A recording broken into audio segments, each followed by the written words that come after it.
Olá, meu povo. Olá, apaixonado por TV. Olá, você que gosta do conteúdo que eu trago aqui no canal do YouTube TV Saudades. Muito obrigado.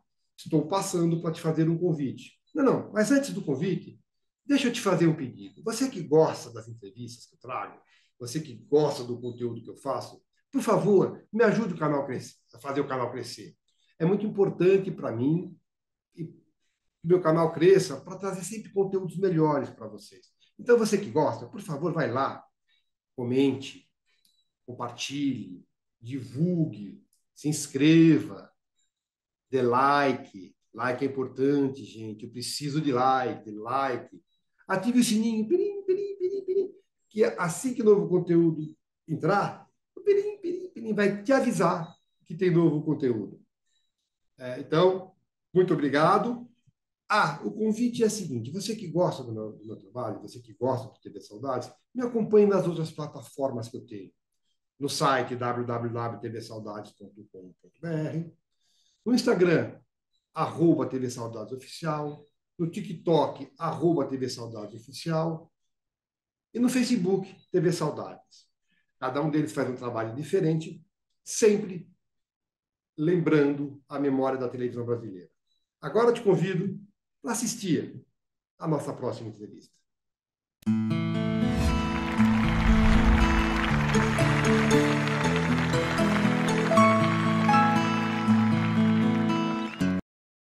Olá, saudadistas. Quero agradecer você por mais uma vez estar aqui assistindo TV Saudades Entrevista. Hoje, um amigo meu, finalmente alguém de cinema. Converso hoje com o Guilherme de Almeida Prado. Guilherme, muito obrigado por ter aceitado o meu convite, viu?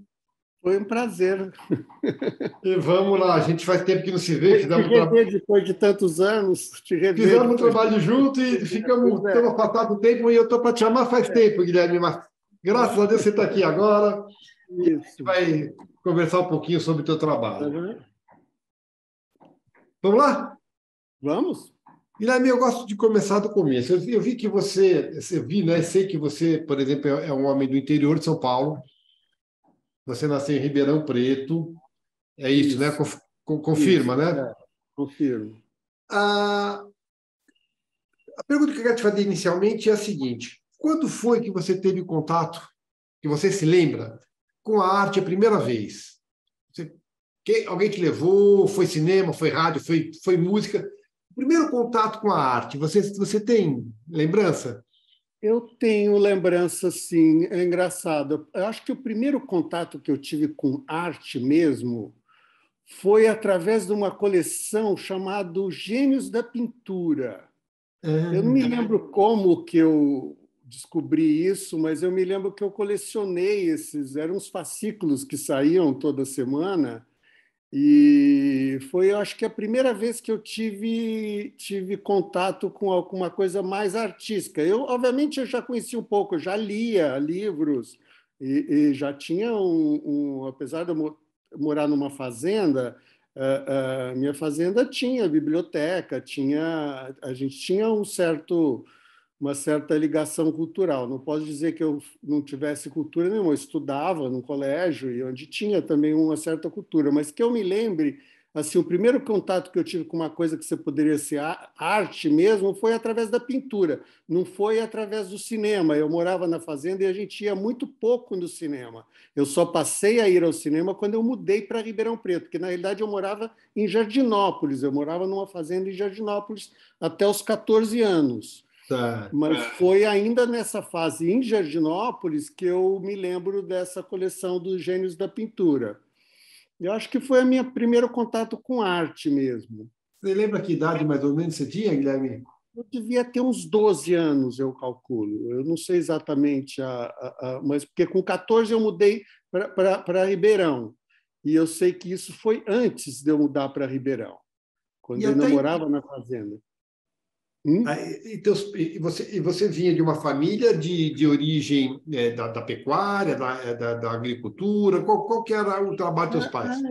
Pecuária, agricultura, fazenda do meu pai tinha café, tinha boi, tinha milho, arroz, enfim, mamona até meu pai plantou. Naquela época você era meio múltiplo, as fazendas tinham muitas, plantava muita coisa diferente, né? Claro que nessa idade que você disse que teve contato com a literatura, né? Você falou que foi o Uhum. seu primeiro contato. Você não projetava no futuro profissional.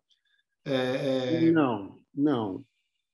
Até projetava, mas eram coisas diferentes, assim, E o que que era?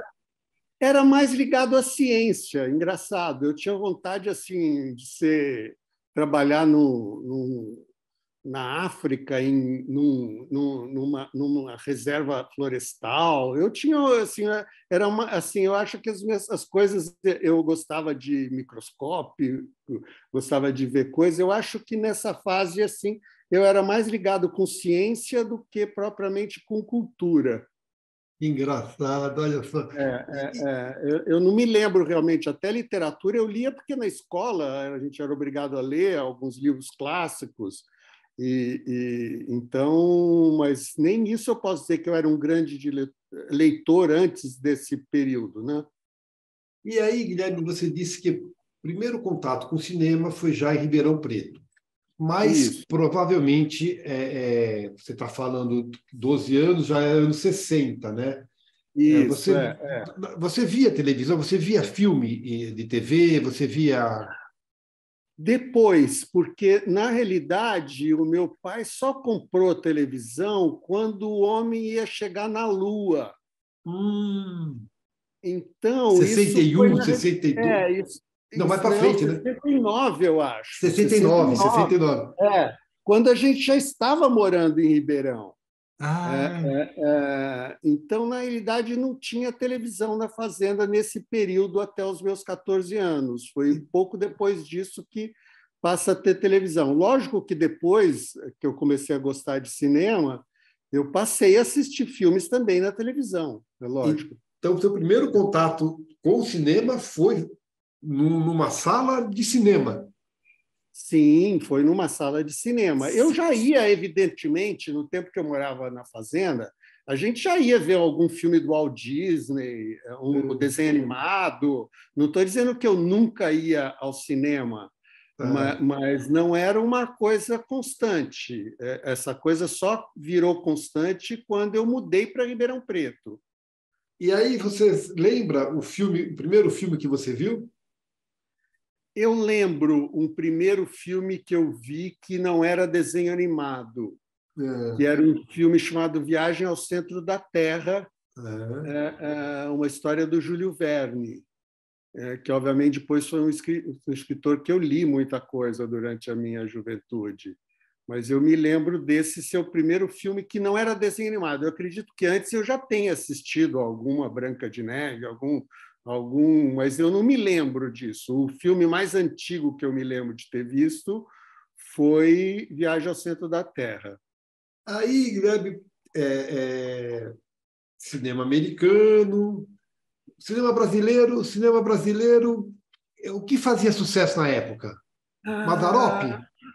sim, Mazzaropi, sim, mas não posso dizer assim que eu era um fã de Mazzaropi nem nessa época. Tá, Assim, em Ribeirão passava vários filmes brasileiros, sim. tá. Não muitos, acredito, não todos, mas sim. Mesmo na escola eu me lembro de ter tido projeção de filmes brasileiros, mas coisas mais históricas, enfim.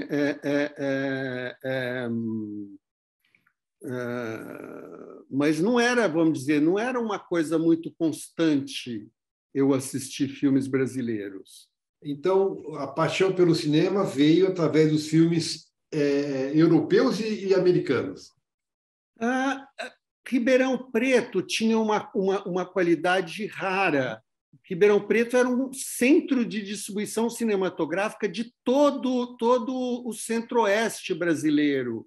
Ou seja, Ah, então todas as distribuidoras tinham escritórios, até a Embrafilme tinha um escritório em Ribeirão Preto, todas tinham escritório. Então, alguns filmes até, eu me lembro, por exemplo, filmes do Bergman, que passavam em Ribeirão Preto, antes de passar em São Paulo, porque provavelmente eles estavam esperando uma data em São Paulo e eles pegavam e já lançavam em Ribeirão. Você tinha que ir lá na frente do cinema para descobrir que filme que era aquele, que você nem sabia.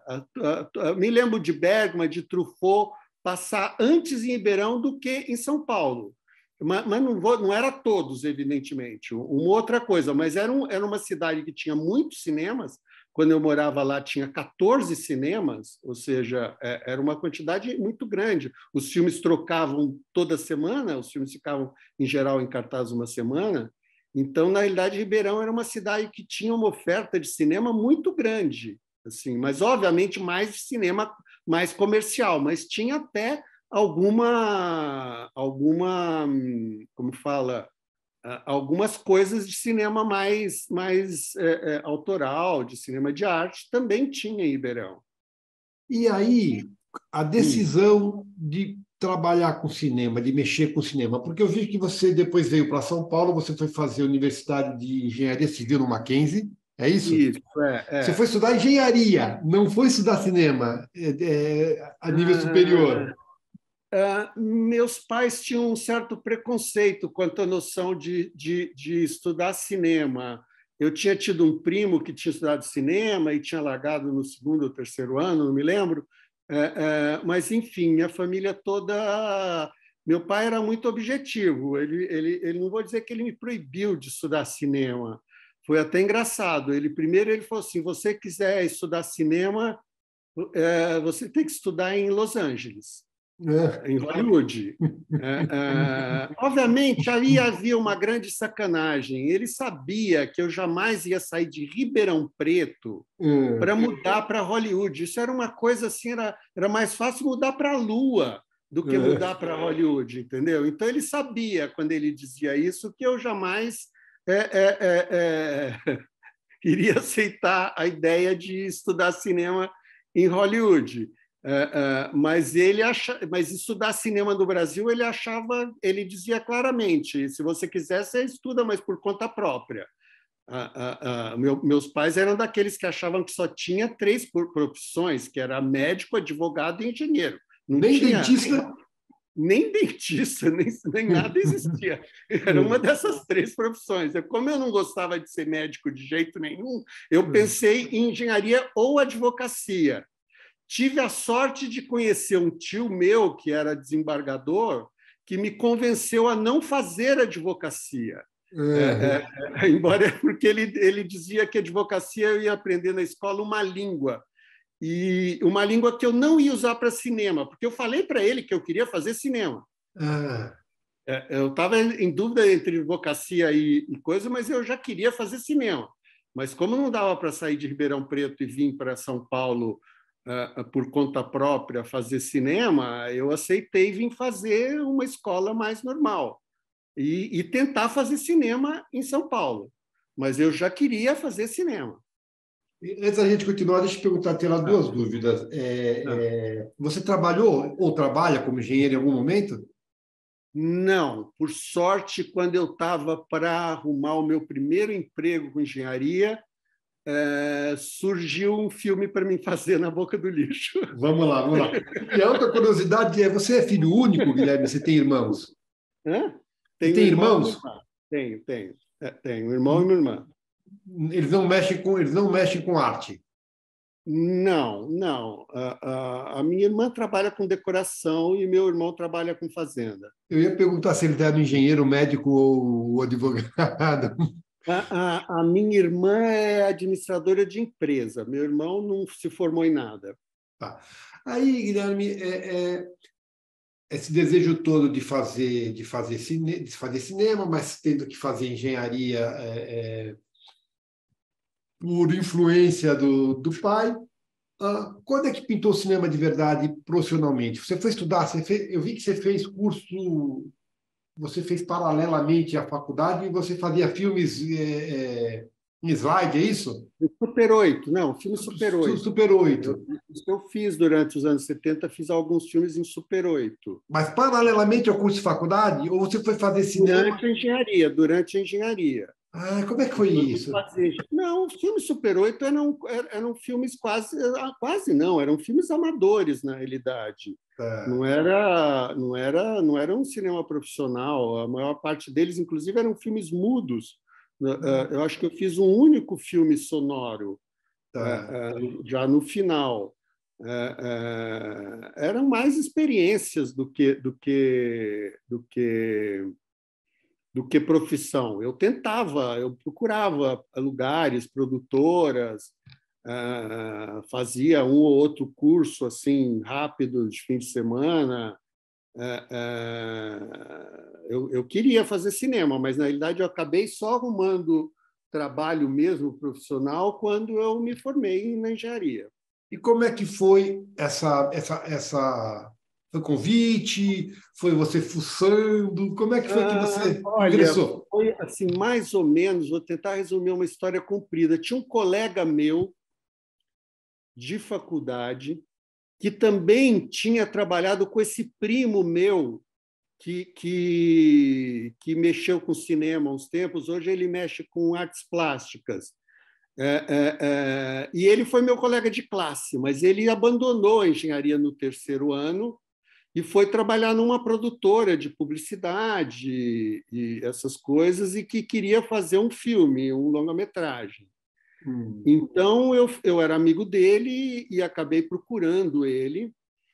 Ele trabalhava nessa produtora, que existe até hoje, e nessa produtora era um pessoal muito politizado, na realidade, embora faziam publicidade, que não é nada politizada, Hum. para ganhar dinheiro, mas era um pessoal muito politizado naqueles anos, que todos nós eram muito politizados, pelo menos no botequim, assim, Hum. ninguém saía, pegava em armas nem nada, mas isso era um negócio muito forte naqueles anos, naquele início dos anos 80, final dos anos 70.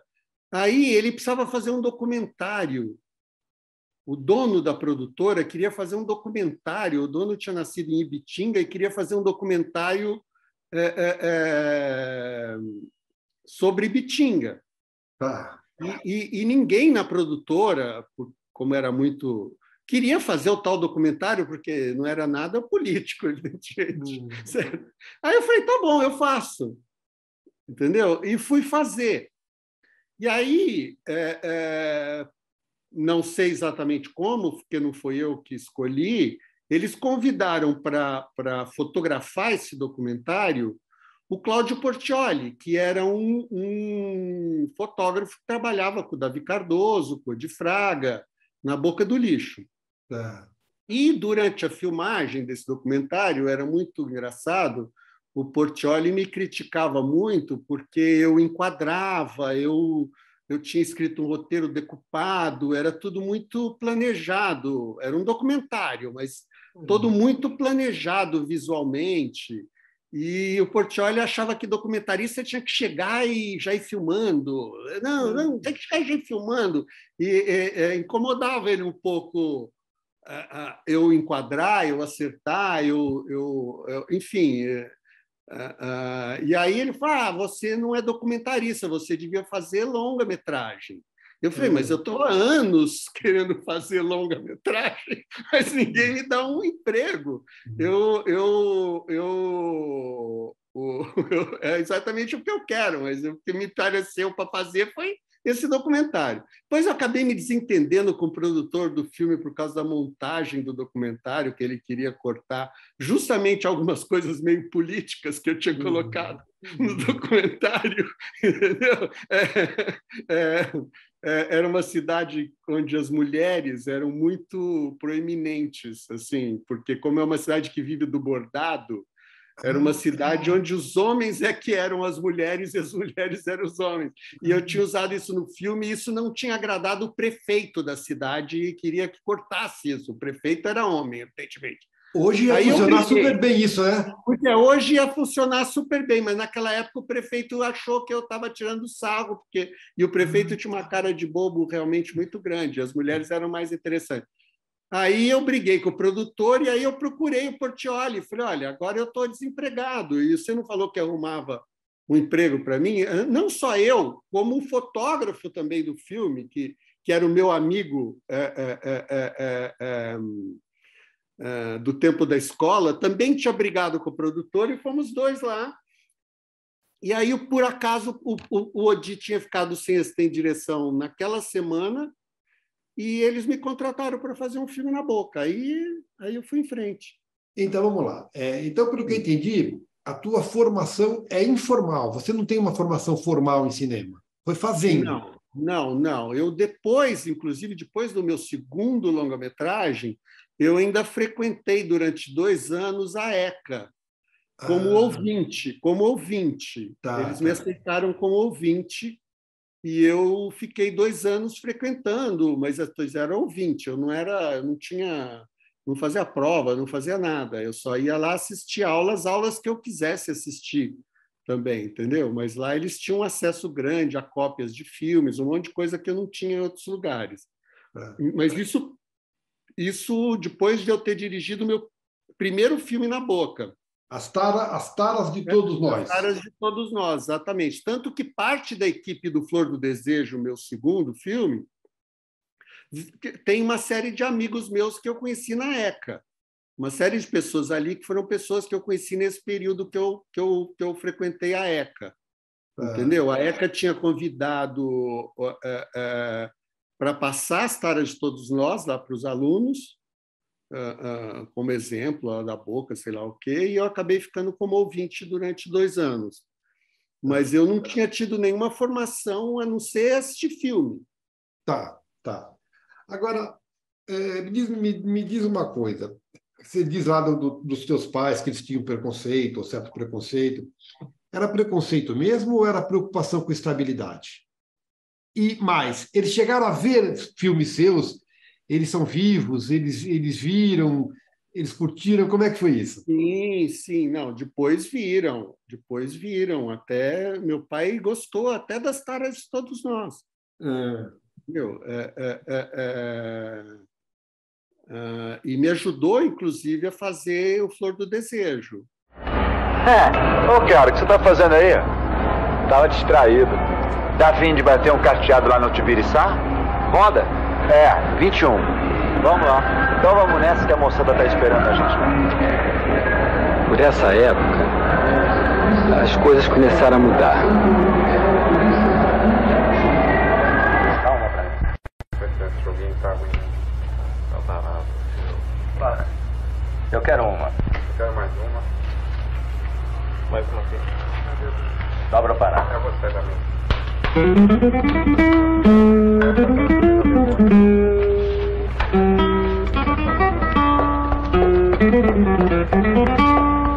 Duas pra mim.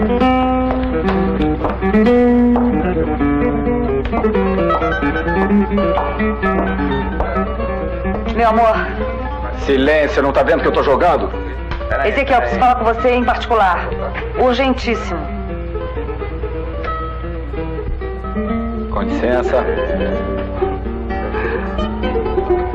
Eu já não te disse pra só me chamar de gato? Mas seu nome é Ezequiel. E se eu por acaso a Sabrina? Qual é o grego aí? Qual é o problema? Não dá tempo de explicar. Espera! Vem e não discute. O que tá vendo? Então, nesse ponto, não posso assim dizer. Eles assim, eles não, e nunca meu pai foi contra. Meu pai não, como eu falei, não é que ele me proibiu de estudar cinema. Ele só disse que ele não ia financiar eu estudar cinema. Tá. Mas evidentemente eu ia sair de Ribeirão Preto como? Agora, Guilherme, quando você fez esse documentário, depois você foi lá trabalhar com o Odi, você se encontrou? Você tinha pouco mais de 20 anos, talvez? Olha, é engraçado porque essa vontade de fazer cinema e me encontrar foi quase instantânea. Eu não sei. Foi uma coisa que aconteceu em 6 meses em Ribeirão Preto. Assim, eu até já tinha na escola feito alguma coisa ligada ao teatro, Não me lembro se já foi já no período que eu estava em Ribeirão, aí eu não me lembro exatamente a data, mas eu me lembro que a gente chegou a montar um teatrinho no colégio, ou seja, teve algumas coisas. Mas eu já tinha essa fixação de fazer cinema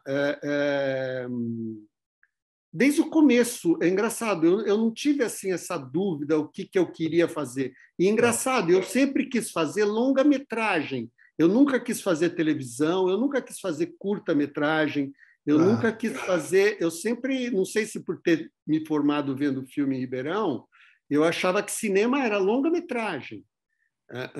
E assim, eu acho que, sei lá, em 69 eu já estava escrevendo roteiro de longa-metragem.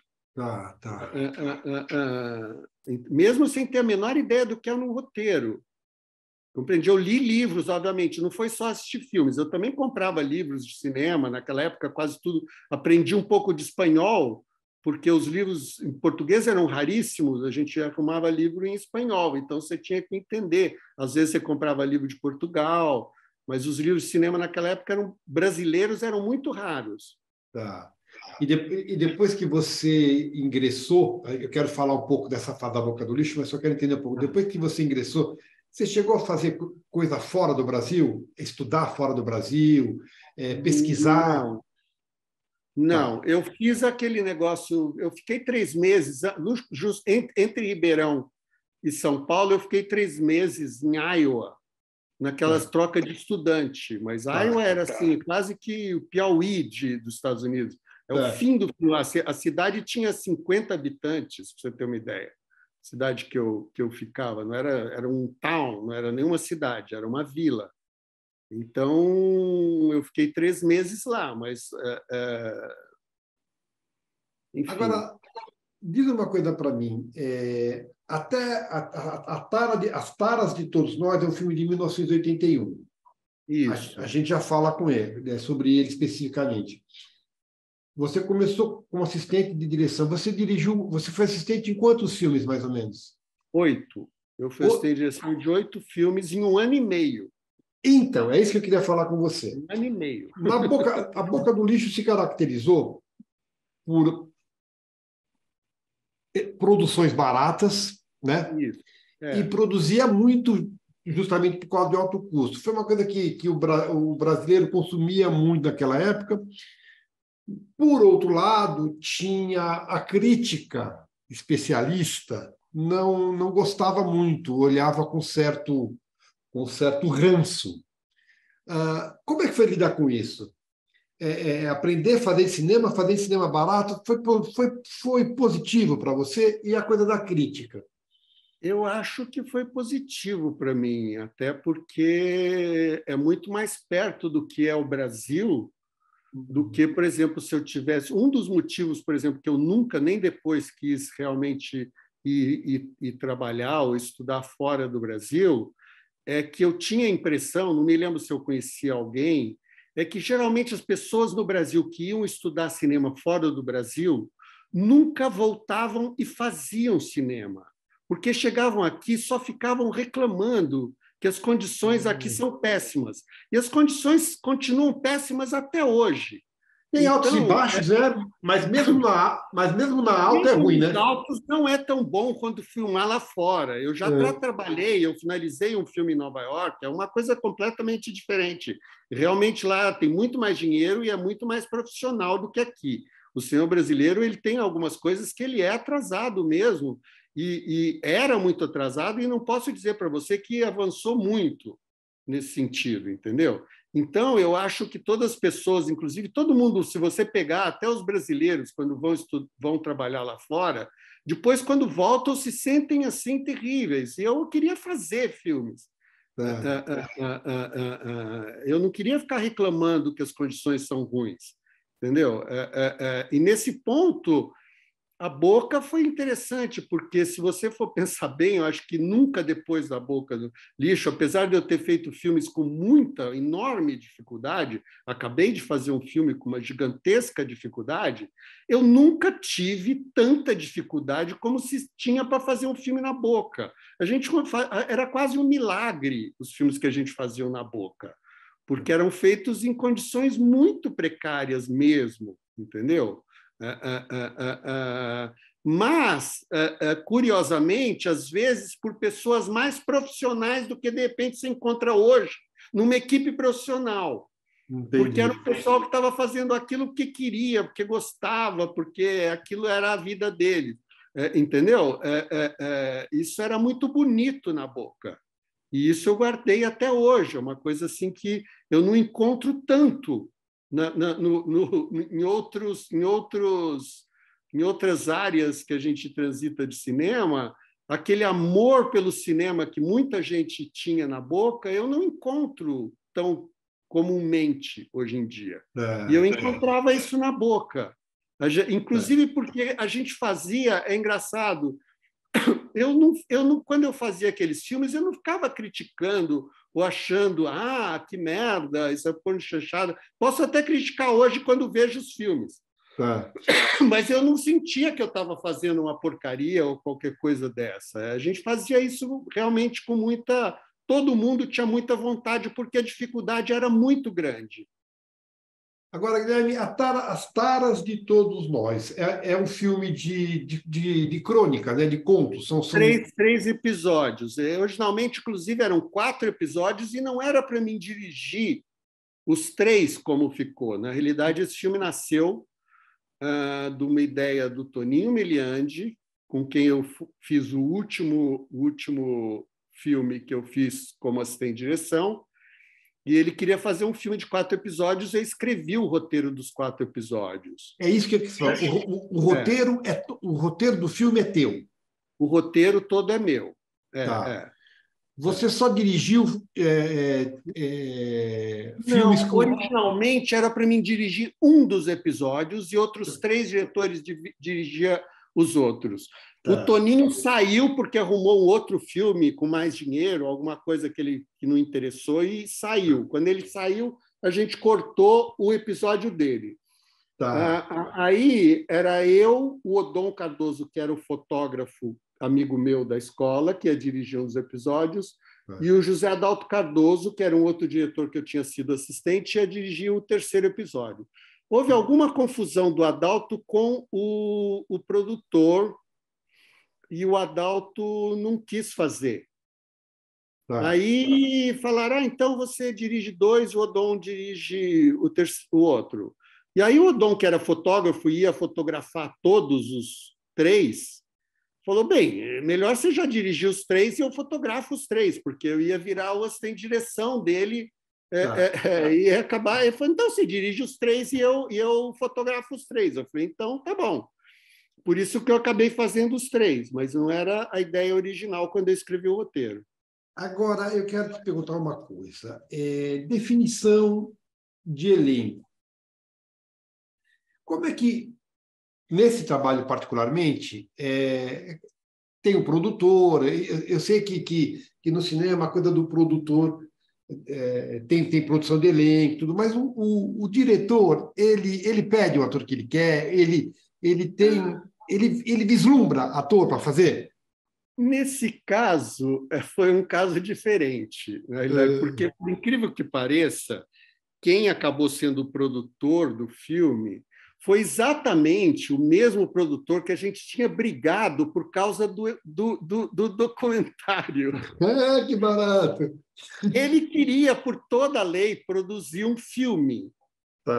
Só que ele queria produzir um filme com o Roberto Santos, um filme chique, um filme político, alguma coisa assim. Aí, quando saiu o Toninho, a gente convenceu ele a produzir o filme, a coproduzir o filme, porque depois o Adalto também tinha arrumado um outro produtor. Os filmes da Boca eram sempre feitos em junção de um monte de gente, pegavam um dinheiro daqui, um dinheiro dali, entendeu? Aí, no primeiro momento, a gente até fez um acerto com ele, que a gente faria o filme ele produzindo, mas ele não podia ler o roteiro. Depois, quando ele virou o produtor majoritário do filme, ele pediu para ler o roteiro e a gente deixou ele ler o roteiro. Eu não sei se eu guardei, eu acho que eu não guardei, porque depois ele mandou o roteiro, mas com 5.000 anotações de coisas que ele achava que tinha que mudar e marcou uma reunião comigo, mas assim, as anotações não faziam sentido. E aí eu falava, escuta, ele falava, não, mas aqui devia ser assim. Eu falei, escuta, mas se for assim, o personagem lá na frente não pode ser assado, não sei o que lá mais, CTT. E chegou uma hora que ele fala, então você leva e lê essas coisas aí, depois se você quiser aproveitar alguma coisa, você aproveita. Então, não houve essa assim, na realidade, ele nunca tinha produzido nenhum filme, foi o primeiro filme que ele produziu, e o único que fez sucesso, inclusive. Então, ele deixou a gente fazer o filme como a gente tinha aprendido a fazer na Boca. Sim, mas e o elenco? Então, na verdade, a gente é que sabia, eu e o Odon é que sabíamos como fazer o filme, ele não sabia. Tá. Entendeu? Eu filmei uma parte na casa da minha avó, foi um filme completamente feito eu e o Odon. Sim, mas e o elenco? O elenco, assim, eu chamei várias pessoas que tinham trabalhado comigo, quase todo o elenco, eu acho. Deve ter uma ou outra pessoa que alguém me indicou, mas o elenco principal, todinho, eu já tinha trabalhado em outros filmes. Todos os filmes. Você lembra quem era o elenco principal? Era Matilde Mastranja, Neide Ribeiro, todo o elenco, eu acho, tirando talvez alguns papéis pequenos, coadjuvantes, que a gente chamou algumas pessoas, todo o elenco principal eu já tinha feito filmes antes na Boca. Tá. Entendeu? A gente precisava de uma atriz mais conhecida, que foi a Matilde, certo? Que já era amiga minha. Na realidade, a Matilde foi inclusive engraçado como a Matilde entrou no filme, porque quando eu trabalhei com ela, não foi no primeiro filme, acho que foi num filme que eu fiz com o Davi, que ela trabalhava. Eu me lembro Davi Cardoso, né? Davi Cardoso. Eu me lembro que um dia, na hora do almoço, ela sentou na mesa comigo, olhou para mim e falou assim, eu quero ficar seu amigo porque eu acho que você vai ser um bom diretor e eu quero trabalhar nos seus filmes. Evidentemente, ela não estava pensando em filmes como As Taras de Todos Nós, ela estava pensando em algo mais Walter Hugo Cury, assim, alguma coisa mais... Certo? Aí, quando eu fui fazer o filme, eu precisava de uma atriz conhecida, que naquela época era assim, a mais conhecida era a Helena Ramos eu não gostava, eu já tinha trabalhado em 2 filmes com ela e achava ruim. E aí eu falei, vou chamar a Matilde. Aí convidei a Matilde, falei, Matilde, lembra que você falou que você queria trabalhar no filme? O meu, agora não é exatamente o filme que você estava pensando, mas... E ela foi super bacana. Assim, foi até engraçado que ela perguntou, sobre o quê o filme? Eu falei, é um cara que é apaixonado pelo seu pé. Aí ela falou assim, já vou fazer, porque até agora só me convidaram para filme de gente apaixonada pela minha bunda. Esse é o primeiro convite que eu recebo que é alguém apaixonado pelo meu pé. Já vou fazer. E fez. Agora... Mas o produtor não... O produtor queria alguém conhecido, mas ele não disse quem. Aldine era famosa nessa época também? Aldine era famosa, mas eu não me lembro. Assim, acho que não tinha nenhum papel que casava com a Aldine. A Aldine sempre fazia menininha.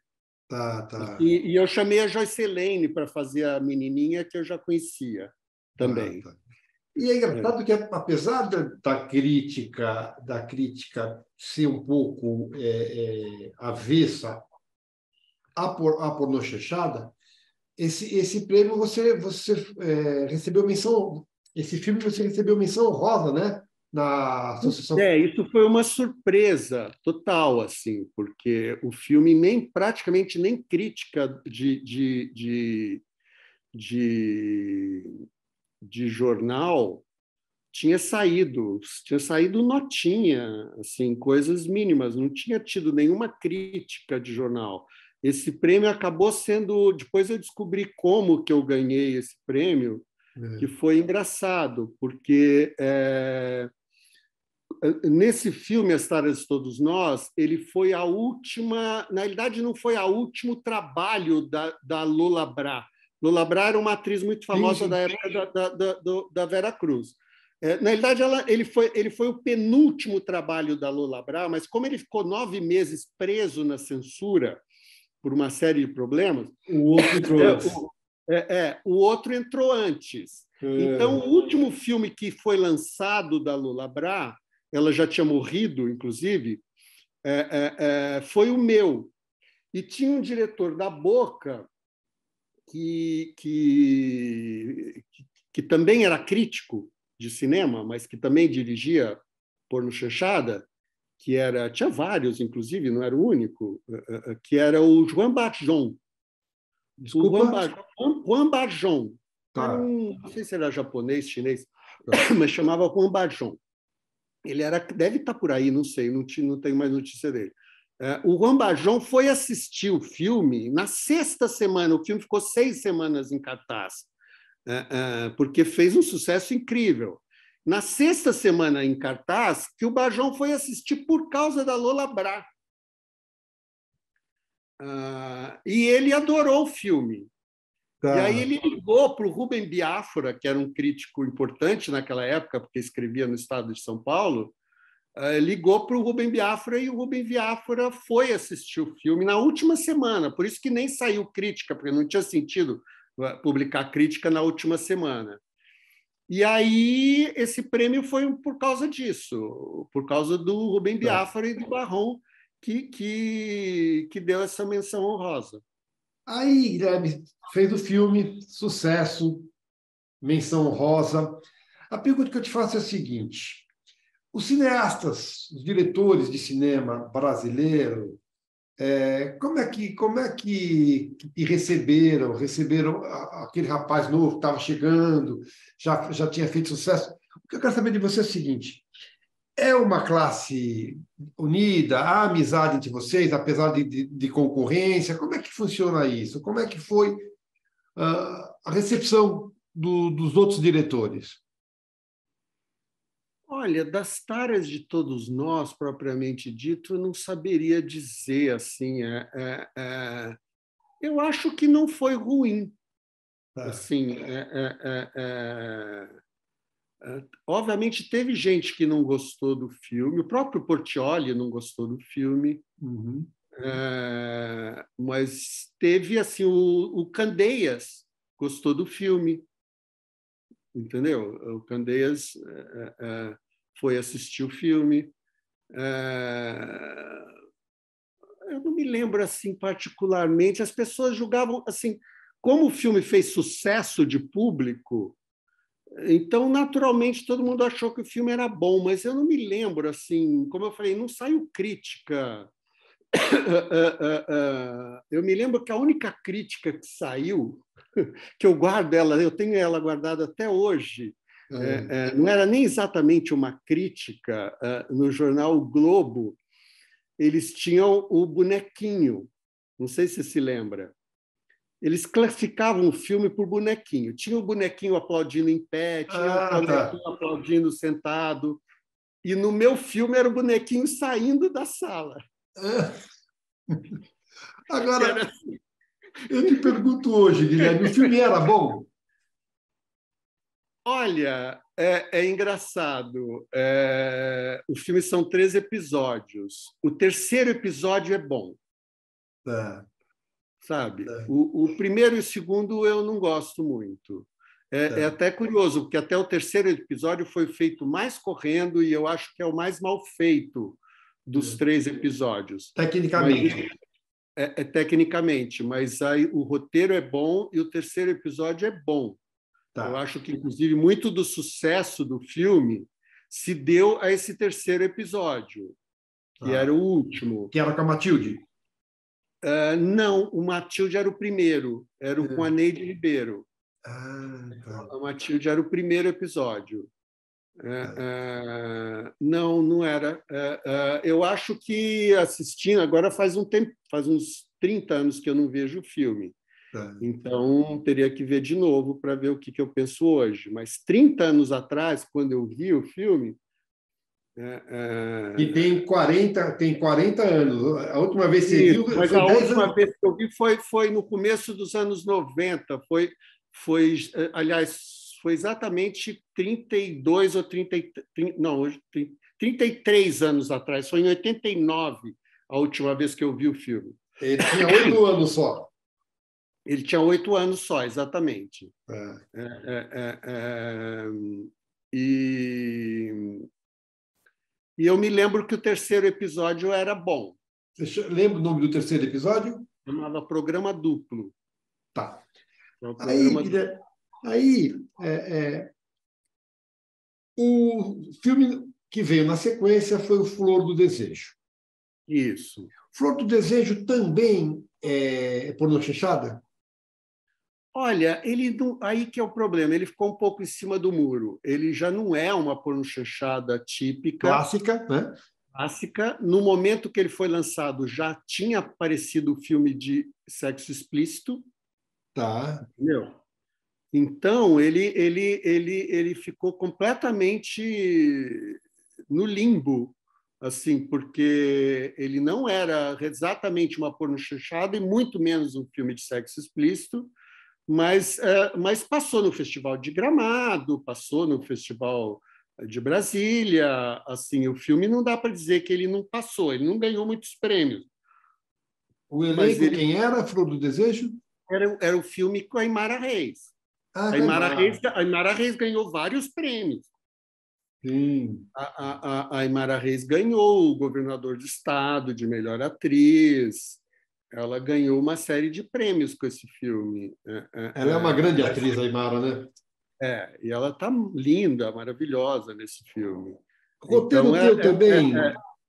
Roteiro teu? O roteiro também meu, o meu roteiro também. É diferente, Guilherme, filmar o próprio roteiro ou filmar como diretor convidado? O prazer é o mesmo? Veja bem, eu nunca... Né, eu fui trabalhar na Boca, embora eu já escrevia roteiros para fazer filme, eu nunca tive a intenção, naquela época, de ser roteirista. É engraçado. É que eu fui trabalhar com o Odi Fraga, e o Odi Fraga, por acaso, era um roteirista que também dirigia. Acho até que era muito melhor roteirista que diretor. E eu sempre achei que eu seria muito melhor diretor com um roteiro de outra pessoa. Mas nunca deu certo. Nunca deu certo. E hoje em dia eu acho quase que impossível, muito difícil eu não dar peteco no roteiro, porque aí você vai aprendendo um monte de coisas sobre você mesmo, que fica cada vez mais difícil você achar um roteiro. Já até me mandaram roteiros para ler, mas é difícil você achar um roteiro. E eu tenho... Outro dia eu levantei 16 roteiros que eu não filmei. Então, o roteiro é que não falta para mim filmar. Então, é difícil aparecer um roteiro que eu leio e falo, poxa, às vezes acontece de eu ver isso em filme dos outros. Às vezes eu vou ver um filme e falo, putz, esse roteiro podia ter caído na minha mão. Que talvez até fizesse um filme melhor do que a pessoa fez. E às vezes eu vejo roteiros de outros filmes que eu falo, putz, esse é um filme que eu queria ter dirigido, mas o roteiro não caiu na minha mão. Então, eu lembro quando a gente fez aquele projeto junto, o roteiro era meu e você mexeu, mas você não mexeu muito, você mexeu pouco. Mas ali era uma coisa muito, muito específica, porque era uma coisa do Tony Allan, você concorda? Você tinha escrito para o Tony Allan e a gente fez para o Tony Allan. Então, não havia ali uma coisa muito autoral, não tinha nem e era para TV, né? E era para TV, era né? para TV, era um seriado. Nem da sua parte nem a minha a gente tinha uma pretensão autoral naquilo lá, certo? É verdade. Enfim, agora é engraçado você falar isso, por exemplo. Roteiro, direção, no teatro, por exemplo, que eu sei que você é consumidor de teatro, sei que você gosta de teatro, é muito comum o diretor, ou não sei nem se é comum, eu acho que é fato, o diretor é ator também, para dirigir atores. No cinema, não. Bem, eu sou péssimo ator. Eu acho que eu nunca seria um bom ator. Você já fez alguma participação como ator? Eu fiz na época do Super 8, por sorte.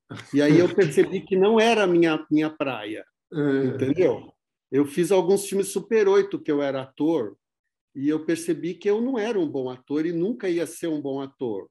Então, eu nunca tive essa pretensão e nem tenho mesmo. Compreende? Agora, não é importante para o diretor de cinema? Eu te pergunto isso porque realmente, como autor de teatro, é importante para mim conhecer o universo do ator, conhecer a cabeça, não do ator específico, mas a cabeça, como é que funciona a cabeça do ator, não é importante? Não, mas isso você acaba conhecendo, assim, é por isso, de certa forma, que eu gosto de trabalhar, às vezes, as pessoas falam, por que você trabalha sempre com os mesmos atores? Não é tão verdade, porque isso não é verdade. Eu trabalho também fiz muitos filmes com atores que eu não conhecia, certo? Mas, eventualmente, eu trabalho mais de uma vez com o mesmo ator.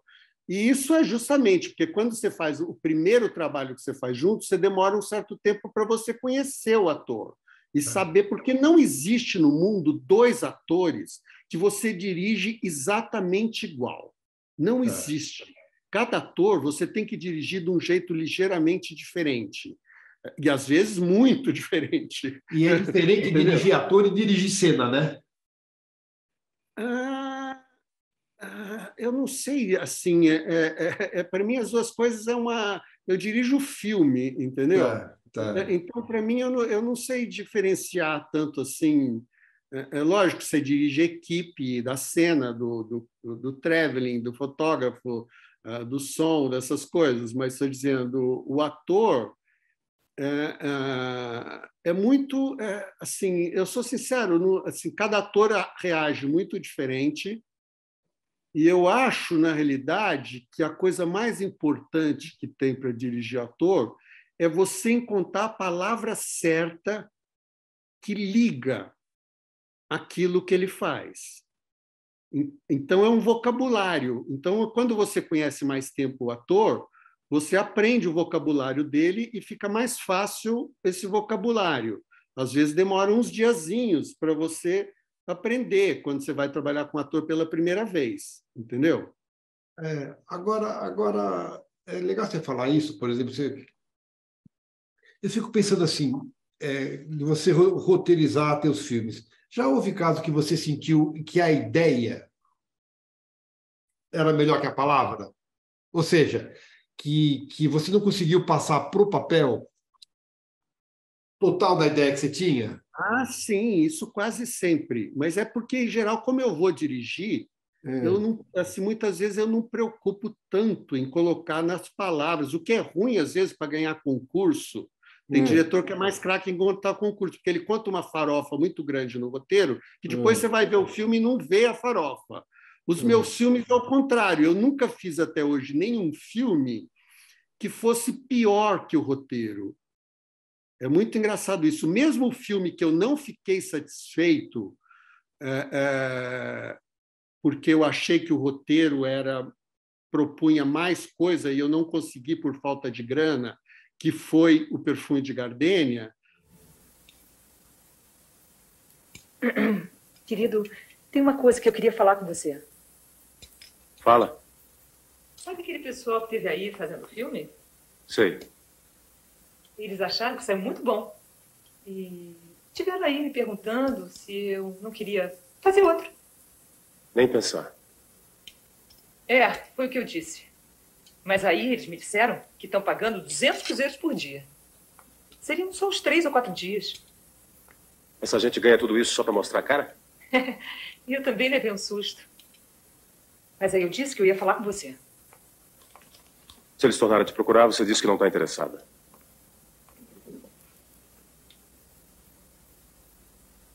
Mas eu estou interessada.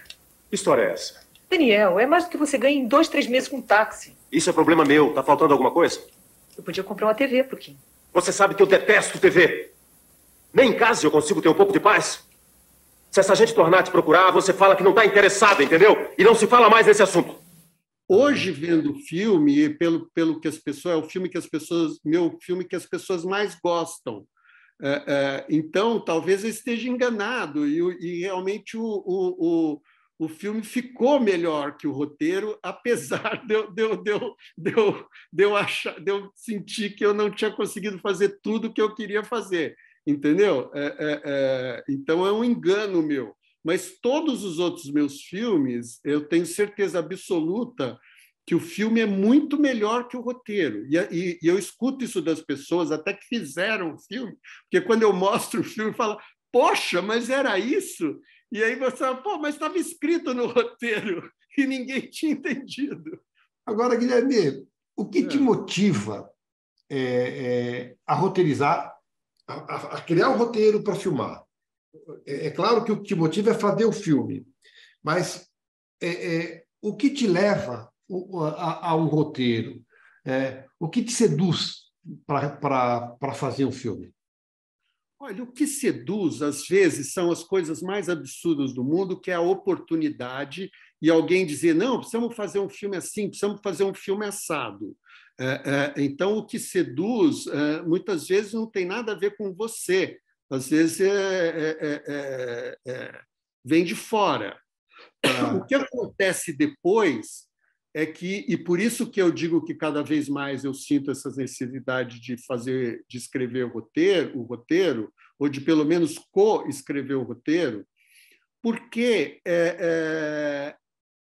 a verdade é que você acaba colocando um pedaço de você naquilo, mesmo sem você perceber.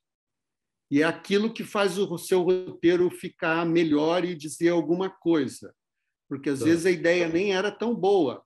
Mas aí você coloca alguma coisa sua e é aquilo que acaba sendo a melhor parte do roteiro. E muitas vezes você faz isso até sem se dar conta. Você só vai se dar conta depois que o filme fica pronto e, às vezes, até depois de alguns anos que o filme fica pronto.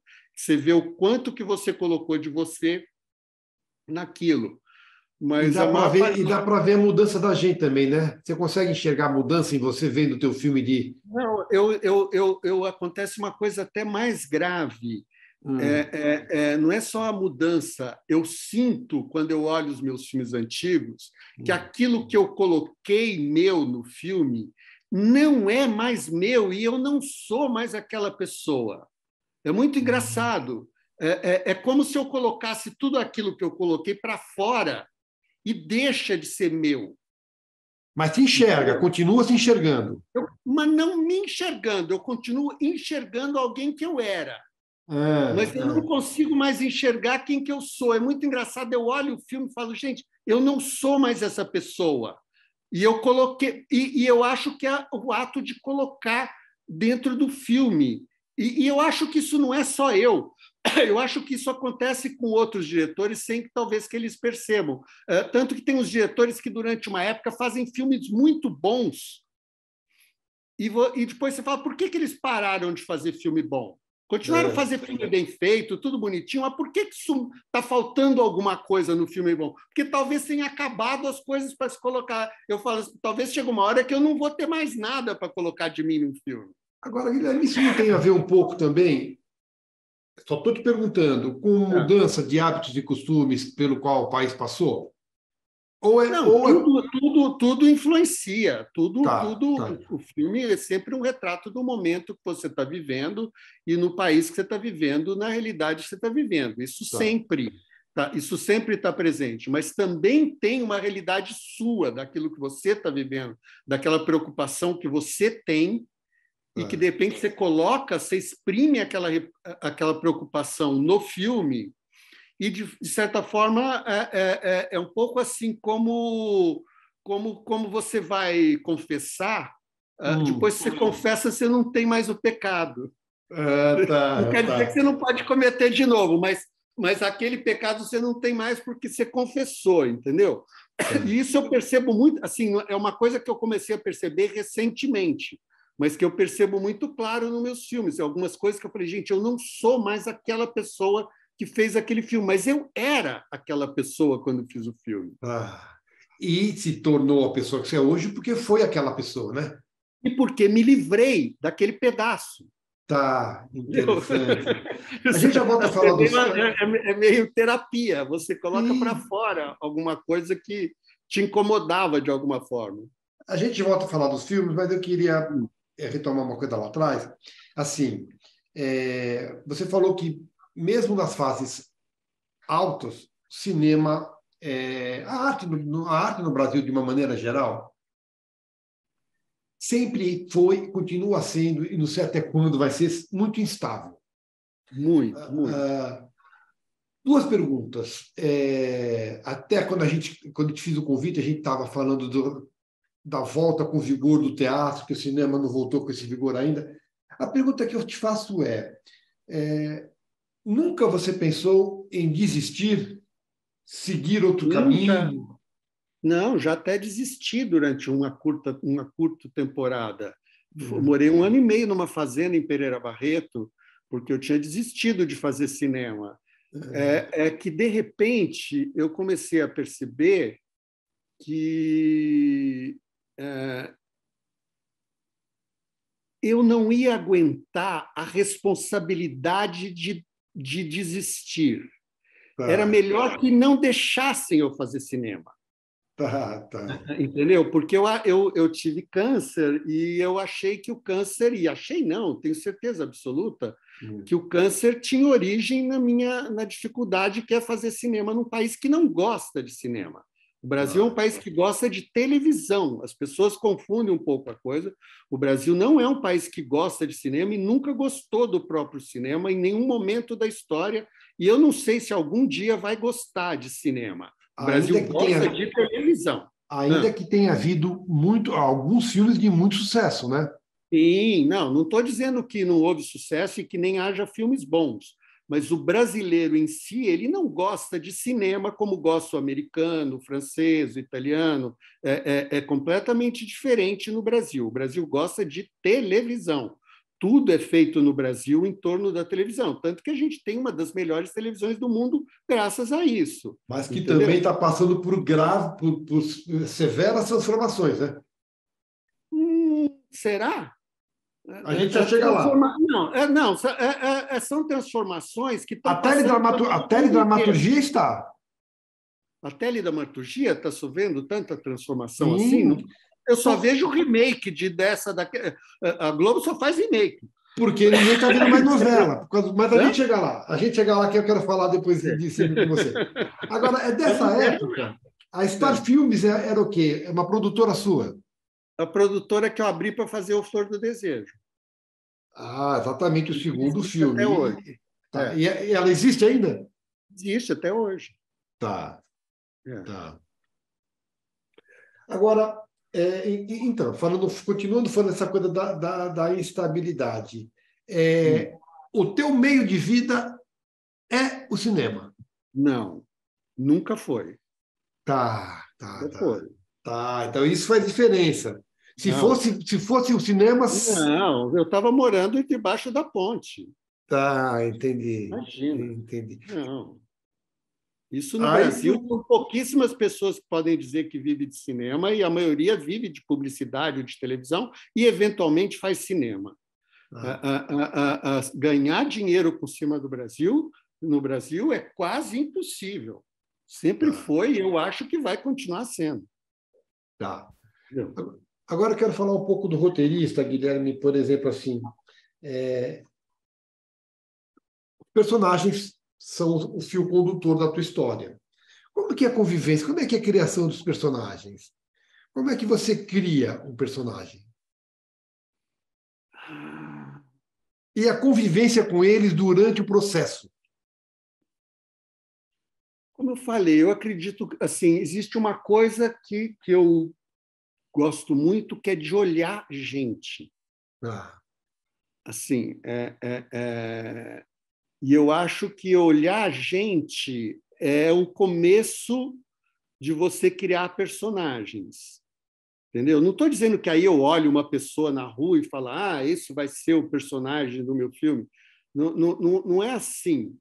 Mas você olhar agentes e perceber o comportamento e analisar como é a psicologia das pessoas, acho que é o principal. E olhar também as pessoas que estão ao seu redor, sua família, seus amigos e tudo. Eu acho que aí é que nasce os personagens. Tá, mas aí nascidos na tua cabeça, você parte para o papel para dar vida a eles. Isso. Você convive com eles fora do computador e fora do set? Você pensa neles fora do set, durante o processo, mas na tua vida pessoal, fora do trabalho? Eu acho que sim, é engraçado. Eu convivo, às vezes, principalmente assim, porque uma coisa importante do personagem, que é talvez a coisa mais importante, é o que ele fala, certo? Embora eu acabei de fazer um filme onde um dos personagens principais não fala. Qual que é o filme que você fez agora? Chama Odradek. É Odradek. Estou terminando agora, nas próximas semanas. Mas não, fala dos personagens. Esse tem um personagem, eu acho que um dos melhores personagens do filme é um personagem que não fala. Mas tem o texto ali, né? Mas ele escuta. Na realidade, é um personagem que escuta e que reage com o que ele escuta. Então, ele acaba sendo talvez até o personagem principal do filme, no sentido que ele que escuta todos os outros personagens. Mas eu acho que quando eu não me lembro quando eu escrevi esse personagem, mas é engraçado, talvez pelo fato dele não falar, eu não tinha de cara uma visão pronta sobre o que era o personagem. Compreende? Isso foi uma coisa que foi construída um pouco na filmagem a partir do que os outros falam. Os outros personagens. Mas eu acho que o que fica comigo muito forte, mesmo quando eu estou escrevendo ou depois quando eu estou filmando, é o que os personagens falam e como que eu acho que eles vão falar isso. E entendeu? O ator traz elemento para você? Muito. A coisa mais importante, quando você erra a escolha do ator, você consegue no máximo 50%, porque pelo menos 50% do personagem você tira a partir do ator. Você nasce do casamento. Não quer dizer que é o ator, mas estou dizendo, com outro ator você faria um outro casamento. Entendeu? Então, quando você acerta o ator, acerta o casamento, você consegue fazer o casamento perfeito. Mas isso tudo nasce muito do ator. O personagem, ele é assim, ele se encontra dentro do ator. Não precisa me dizer. Não é uma coisa que você escreve. Você pode dar algumas dicas sobre aquilo que você quer do personagem, mas é um parágrafo no máximo. Você não vai ficar o roteiro inteiro explicando a psique do personagem, a não ser aquilo que, como eu falei, que está no diálogo. Então, aí, quando você explica para o ator o que o diálogo significa, o ator reage àquele diálogo. Mas o casamento nasce com o ator. E já houve caso, Guilherme, de você ter que substituir ator ou por divergência ou por escolha errada? Ou assume a escolha? Em geral, você tem que assumir a escolha e ficar triste que não vai dar certo nunca. Você fica contente com 50% do que você queria. Eu nunca tive condições de chegar, assim como acontece, até em filmes estrangeiros importantes, de chegar à conclusão que o ator não está funcionando e chamar outro ator, entendeu? Eu já troquei ator, até Imara Reis trabalhou comigo, que eu comecei o filme com outra atriz. Mas é porque era impossível filmar com ela. Se você quer, você me contou mais uma vez. Já falecida já, né? Falecida. Era impossível filmar com ela porque não dava para filmar com ela. Então, chegou uma hora que eu tive que trocar. Mas foi o único caso na minha carreira e eu aprendi com esse caso. É muito prejuízo. Aí, um prejuízo enorme, né? Sim, perdi 10 dias de filmagem que eu tive que começar tudo de novo, com outra atriz, com a Aimara. Agora, essa coisa da digitalidade é bom? Ou a película ainda é a película ainda é a película? Olha, não resta dúvida que, do ponto de vista fotográfico, de uma série de coisas, a película ainda é a película. Mas, para efeito de você conseguir filmar com as condições precárias no Brasil, eu acho que alguém fazer um filme em película no Brasil é alguém muito idiota. Sou sincero. Se eu fosse assim, as pessoas falam, tem diretores nos Estados Unidos filmando em película, mas nos Estados Unidos a película é uma porcentagem tão pequena do orçamento que não faz a menor diferença se é película digital. Se isso fosse acontecer comigo, eu até gostaria de fazer um filme em película, se essa diferença fosse tão pequena que eu pudesse usar a película como eu uso o digital. Isso não acontece no Brasil. Então, no Brasil, você tem que fazer no digital, e ponto final. Entendeu? Essa possibilidade é ridícula quando eu vejo algumas pessoas falando, não, porque... Mas, realmente, a película ela tem uma imagem que eu não sei te explicar o quê, mas ela... Até você, por exemplo, eu sei de alguns filmes que foram feitos em digital, mas que, de repente, depois fizeram a cópia em película. E fica melhor. Que fica melhor. Entendeu? Mesmo o filme tendo sido filmado digitalmente. E depois ele voltar para a película. Isso faz diferença. Agora, acontece nos Estados Unidos, também na Europa, de refilmarem clássicos, ou alguns clássicos, né? Duas perguntas. A primeira pergunta é: se você tivesse que escolher um filme seu para refilmar, qual você escolheria? E segunda pergunta: se alguém quisesse refilmar um filme seu, mas sem sua direção, como é que ia ter a tua reação? Você ia ter ciúmes? Você ia vetar? Como é que é isso? Depende do dinheiro que pagasse. Sinceramente. Porque isso aí é tudo, como eu brinco, em search for more money. Porque, no fundo, é isso. Eu quero saber se você teria ciúmes. Não, ciúmes não. Como eu falei, depende a Dama do Cinco Xangai quase que foi refilmada, mas, teoricamente, eu ia dirigir a refilmagem, só que em inglês. Tá. Depois não andou o projeto, não foi para frente, mas eu sou sincero, eu ia dirigir porque me interessava fazer um filme em inglês para pegar um outro mercado e conseguir um outro tipo de financiamento que eu não consigo no Brasil. Mas não era exatamente uma opção artística, uma opção assim, era uma opção de carreira financeira, que você tem que pensar nisso. Agora, se você tivesse que escolher um agora para refilmar, eu quero refilmar, gostaria de refilmar, qual seria? Estou dizendo, dependeria do porquê refilmar, entendeu? Como eu disse, o roteiro que eu achava que não foi filmado, porque a gente filmou realmente com muito pouco recurso, que é o Perfume de Gardenia, que eu achava que era um filme... o roteiro original tinha mais humor.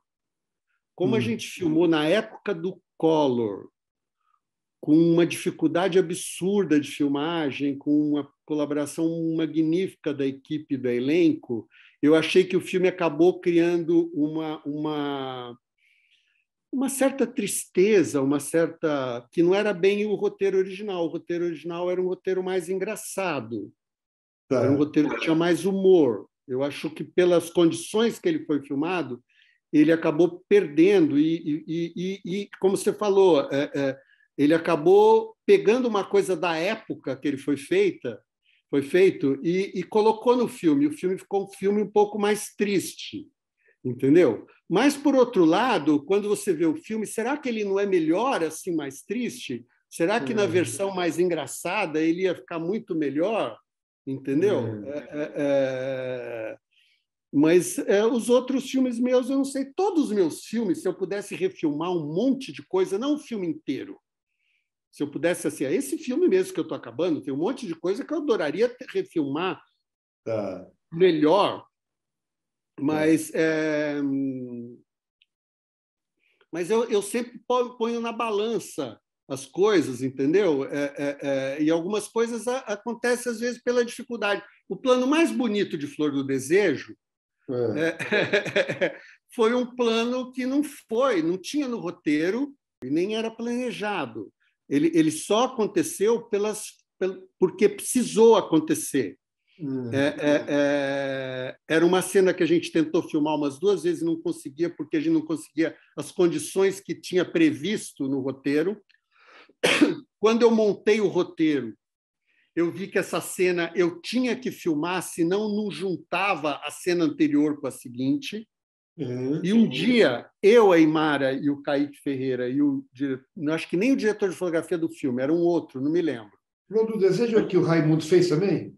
O Raimundo também fez, Eu, a Aimara e o Kaique, nós descemos de Kombi para...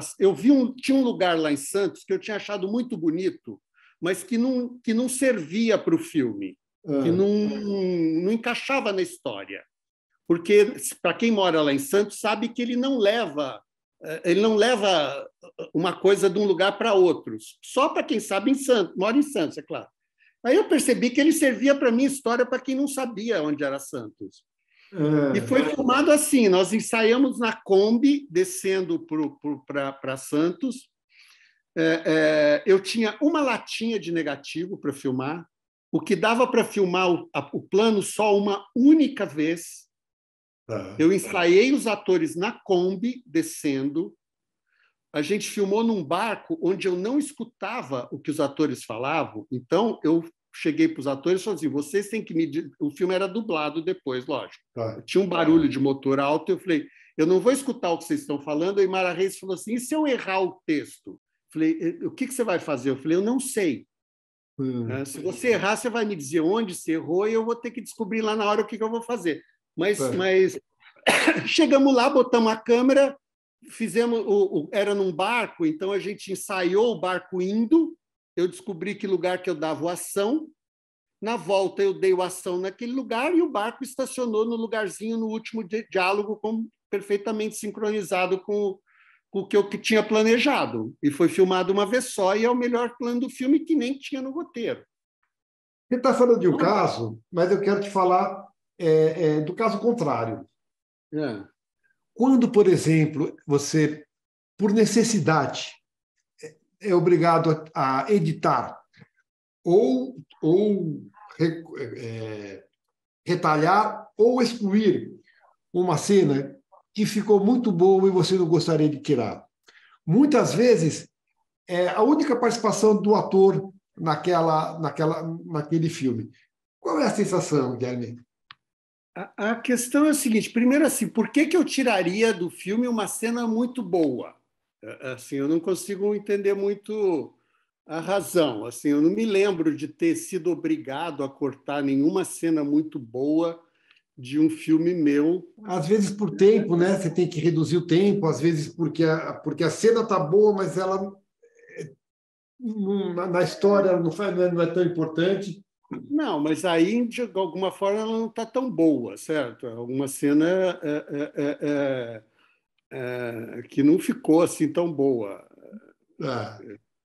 Então, eu não me lembro. Assim, eu me lembro até, por exemplo, a única cena que foi refilmada em Perfume de Gardênia, porque o laboratório estragou o negativo, então a gente refilmou a cena. Curiosamente, foi a única cena que eu cortei do filme. Quando eu estava montando, eu percebi que ela era desnecessária. E, curiosamente, foi a única cena que foi do filme inteiro que foi filmado 2 vezes. Tá. Todo mundo... Agora, eu cortei, mas cortei porque eu quis. O fato de você ser um diretor, de trabalhar com amigos, mas nem sempre tem papel para os teus amigos. Tem muito pedido? Sim, tem vários amigos, tem até pessoas que eu trabalhei, tem um monte de gente que eu gostaria de ter trabalhado, e tem um monte de gente até que eu já trabalhei e gostaria de trabalhar de novo, e nunca encontro um papel, porque assim Mas é elas muito. pedem. Hã? Elas pedem. Sim, algumas coisas, algumas pessoas pedem, sim. E como é Lógico, dizer não? E como é dizer não? eu tenho que dizer a verdade. Eu falei, o dia que eu tiver um papel, você será chamado, e as pessoas sabem disso. Quando eu tenho um papel, eu chamo. E eu gosto de trabalhar com as pessoas que eu já trabalhei, mas eu preciso ter um papel que sirva para a pessoa. Assim, eu não vou convidar a pessoa só porque é minha amiga para fazer um papel que não é um papel feito para ela, Tá, certo? Então, isso é um problema. tá, E eu, por exemplo, eu não gosto de escrever para ninguém, porque, tá. curiosamente, todas as vezes que eu escrevi para alguém, aconteceu alguma coisa e essa pessoa não pôde fazer. Olha que barato. Aí você fica eternamente meio órfão, porque como você escreveu para aquela pessoa, você previu uma série de coisas que vinha da pessoa, e aí você está com uma outra pessoa, é um outro papel. Mas Então você isso, tá. mas isso é escrever para alguém. Mas já escreveu, não necessariamente para alguém, mas pensando, pô, isso serve para. Às vezes sim, mas eu procuro não escrever especificamente. Já até escrevi, sério, o filme que eu fiz, o filme Crente que eu fiz, que nem foi exibido, A palavra. a palavra. Sua voz parece com a voz de Deus. Deus apenas fala com a minha voz. A palavra é dele. Preciso que você faça uma entrevista com um tal de Elias. É um certo eremita que anda fazendo uns milagres por lá. Mais um desses curandeiros. Vai ser fácil desmascarar mais um. Esse boneco representa a rainha Jezebel da Bíblia.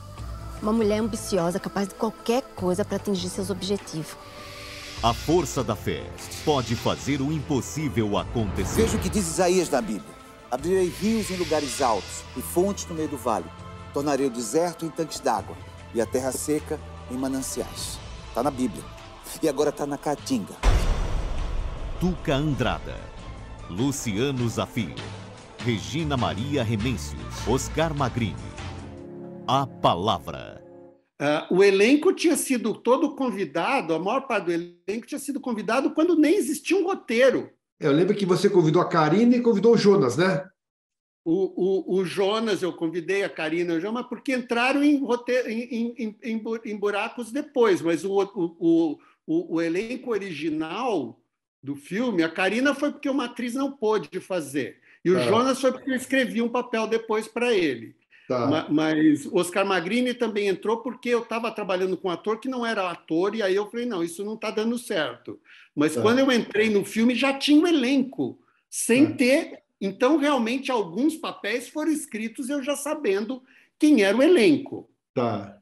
Mas foi um caso especial. Assim, mesmo assim, estou dizendo, algumas das pessoas não fizeram do elenco. Agora, Guilherme, você falou, quando você estava contando a tua história lá, das bordadeiras, né, de Ipatinga, né? E Bitinga. E Bitinga. Você falou que as mulheres eram mais importantes. Há uma característica nos teus filmes, pelo menos nos que eu vi, por exemplo, no Viglaura, por exemplo, né?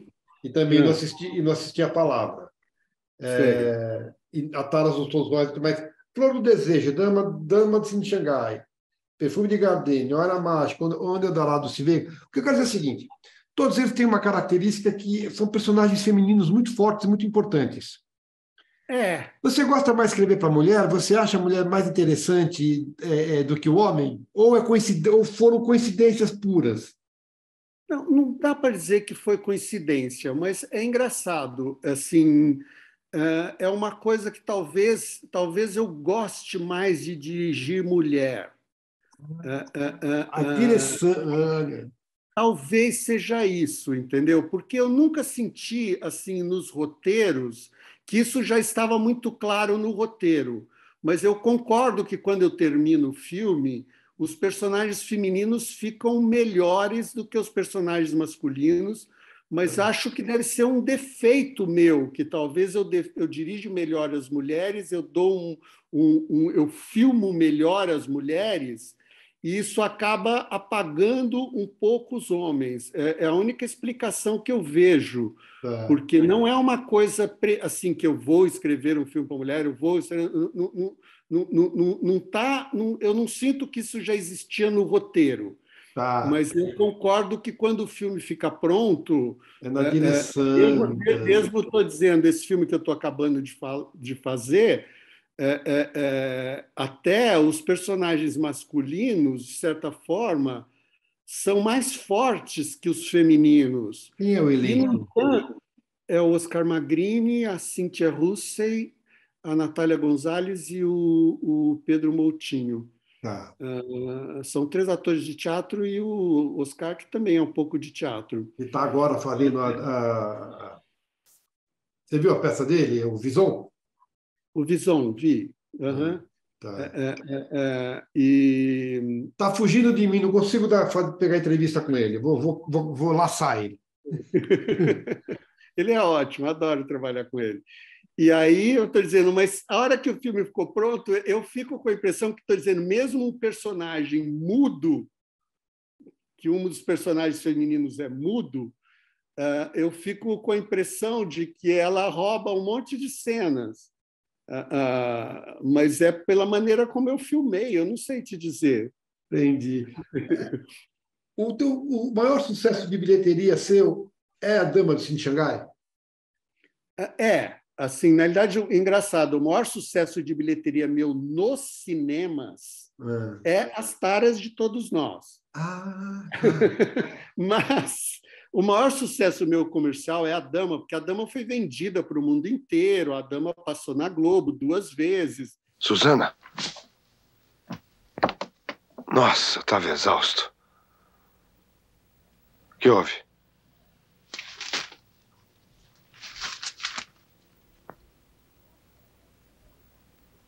Eu creio que agora as coisas estão ficando claras. Não é verdade, eu não matei esse homem. Eu não quero explicações. Sai daqui. Você não entende? Eu não matei esse homem. Não encoste em mim. Você ainda está sujo de sangue. Sai daqui, eu não vou dizer nada à polícia. Eu posso provar, eu sei o nome do assassino. E o nome dele é Lucas. É Mickey. Como?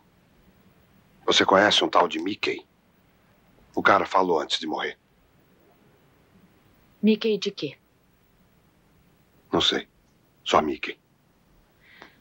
Por que você não vai perguntar isso à polícia? Talvez porque seja verdade.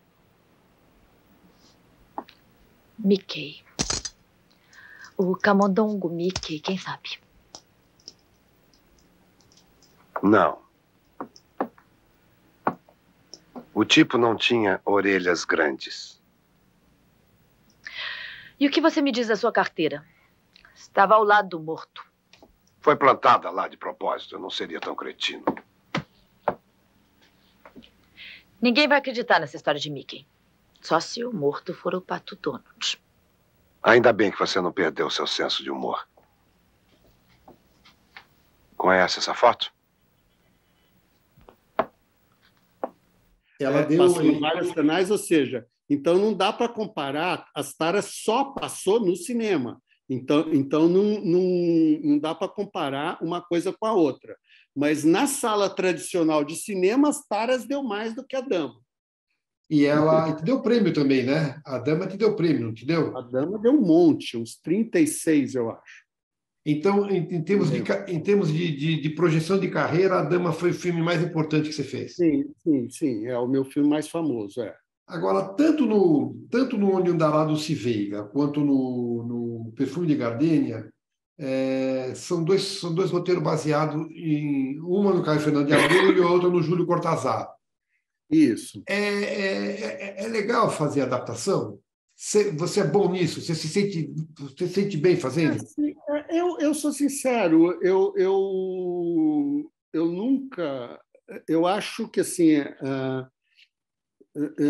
eu não me sinto tanto assim fazendo uma adaptação, no sentido de que eu tenho obrigação de ser extremamente fiel ao conto ou ao livro. Eu acho que eu sou muito fiel à ideia. Geralmente, todos esses filmes que eu fiz, assim, baseados em alguma coisa, eu gostei da ideia. E eu fui extremamente fiel à ideia e procuro ser fiel até o fim à ideia. Não com esse sentido assim, não, tenho que ser absolutamente fiel a cada página, a cada palavra do livro, entendeu? Eu acho que aí não é cinema. Cinema é outra coisa, é uma outra linguagem. Então, eu sou fiel à ideia, porque a ideia é que me levou a me interessar por aquilo, certo? Então, a ideia, eu sou fiel à ideia, mas não tenho a intenção de fidelidade a nada. Entendeu? A gente está acabando, mas eu quero, daqui a pouco eu vou retomar o posicionamento do cinema no Brasil, mas eu quero saber de uma coisa. Em 1991, 10 anos depois do primeiro filme, você teve uma experiência como roteirista de história em quadrinhos. Isso, exatamente. Como é que foi isso? Foi convite? Como é que você se sentiu? É um storyboard? Não. Infelizmente, a gente parou no primeiro. Eu queria ter feito o segundo, a partir da experiência do primeiro. Na realidade, isso nasceu assim. Eu tinha feito um storyboard do Dama do Sim Xangai. Dama do Sim Xangai, eu desenhei ele todo antes de filmar com um desenhista de história em quadrinhos, que era o Hector Gomes Alísio.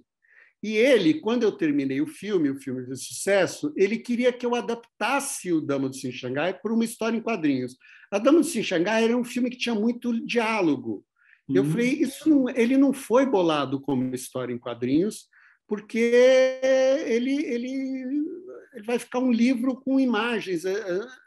Ele queria que eu reescrevesse tudo. Eu falei, não é isso. Isso eu não vou fazer, não vou perder tempo trabalhando sobre esse mesmo material. E aí eu falei, o que a gente pode fazer é uma outra ideia. Aí eu lembrei de uma ideia que era de um filme que eu tinha, mas que era um filme americano, um filme caro, um filme...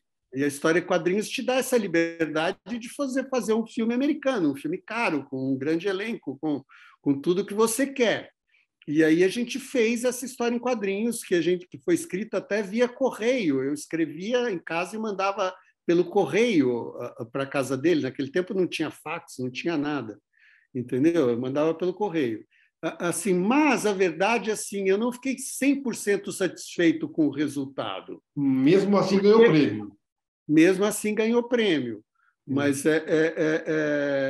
eu acho, porque a gente aprendeu no processo de fazer. E só realmente quando a gente terminou que a gente percebeu como que era o processo certo de fazer. E a gente ia fazer uma segunda história em quadrinhos, que na realidade até era uma série, né? Eram 5, era uma... Não me lembro como é que chamava, porque a Globo não queria mais lançar uma sozinha, porque disse que uma não vendia bem, mas quando você fazia de 4, 5, era melhor. Mas, infelizmente, a Globo fechou o departamento de história em quadrinhos quando a gente começou a fazer a segunda história em quadrinhos. Mas você quer retomar isso? É uma coisa que te seduz? Não, porque passou, assim, na realidade, assim... naquele momento não aconteceu, e aí nós não voltamos. O próprio Hector chegou a fazer outras histórias em quadrinhos, mas com outras pessoas, com outros roteiros. Bom, estamos entrando na parte final. Né? A gente quer fazer um faroeste. A nossa próxima história em quadrinhos era um faroeste. Que barato, seria bem legal. Quando eu te convidei, a gente estava falando da retomada com fôlego do teatro, e que depois da pandemia, né? E que o cinema não acontece a mesma coisa. Mesmo o cinema americano hoje está muito baseado na coisa da ação. Impressão minha, se me corrija se eu estiver errado, mas eu acho que aqui que o cinema de diálogo, que o cinema de história está ficando um pouco para trás. Eu estou muito errado nisso?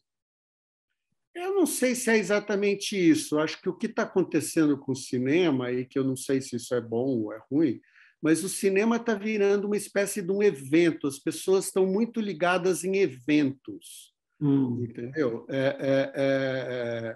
Então, e não é só assim, eu acho que o teatro, de certa forma, como eu não sei se ele já é um evento em si, ou se ele tem essa tradição diferente, um público diferente. Eu não sei te explicar isso, mas eu sinto que o cinema ele está vivendo no momento do evento. Então, o evento realmente é uma dúzia de filmes por ano, e o resto não acontece nada. Eu acho que os cinemas, os donos de cinema, é engraçado, virou umas coisas tão grandes, tão multinacionais, que hoje em dia eu fico com a impressão que eles são geridos por pessoas que não gostam de ver filmes. Sabe? Então, e cinema, o que ele nos dá é um prazer de você ir ver uma coisa que você nem leva para casa. Só que se a gente não realmente transformar isso num prazer, e hoje em dia ir ao cinema perdeu. Antigamente, cinema, você ia ao cinema, eu me lembro em Ribeirão Preto, você ia assim no Cine Centenário, tocava um gongo, e aí abria a cortina, entendeu? Tinha uma coisa quase religiosa que você ia ao cinema. Hoje em dia, os cinemas parece que me perderam um pouco esse lado do espetáculo, de saber que eles estão... Então, o espetáculo fica todo em cima do filme.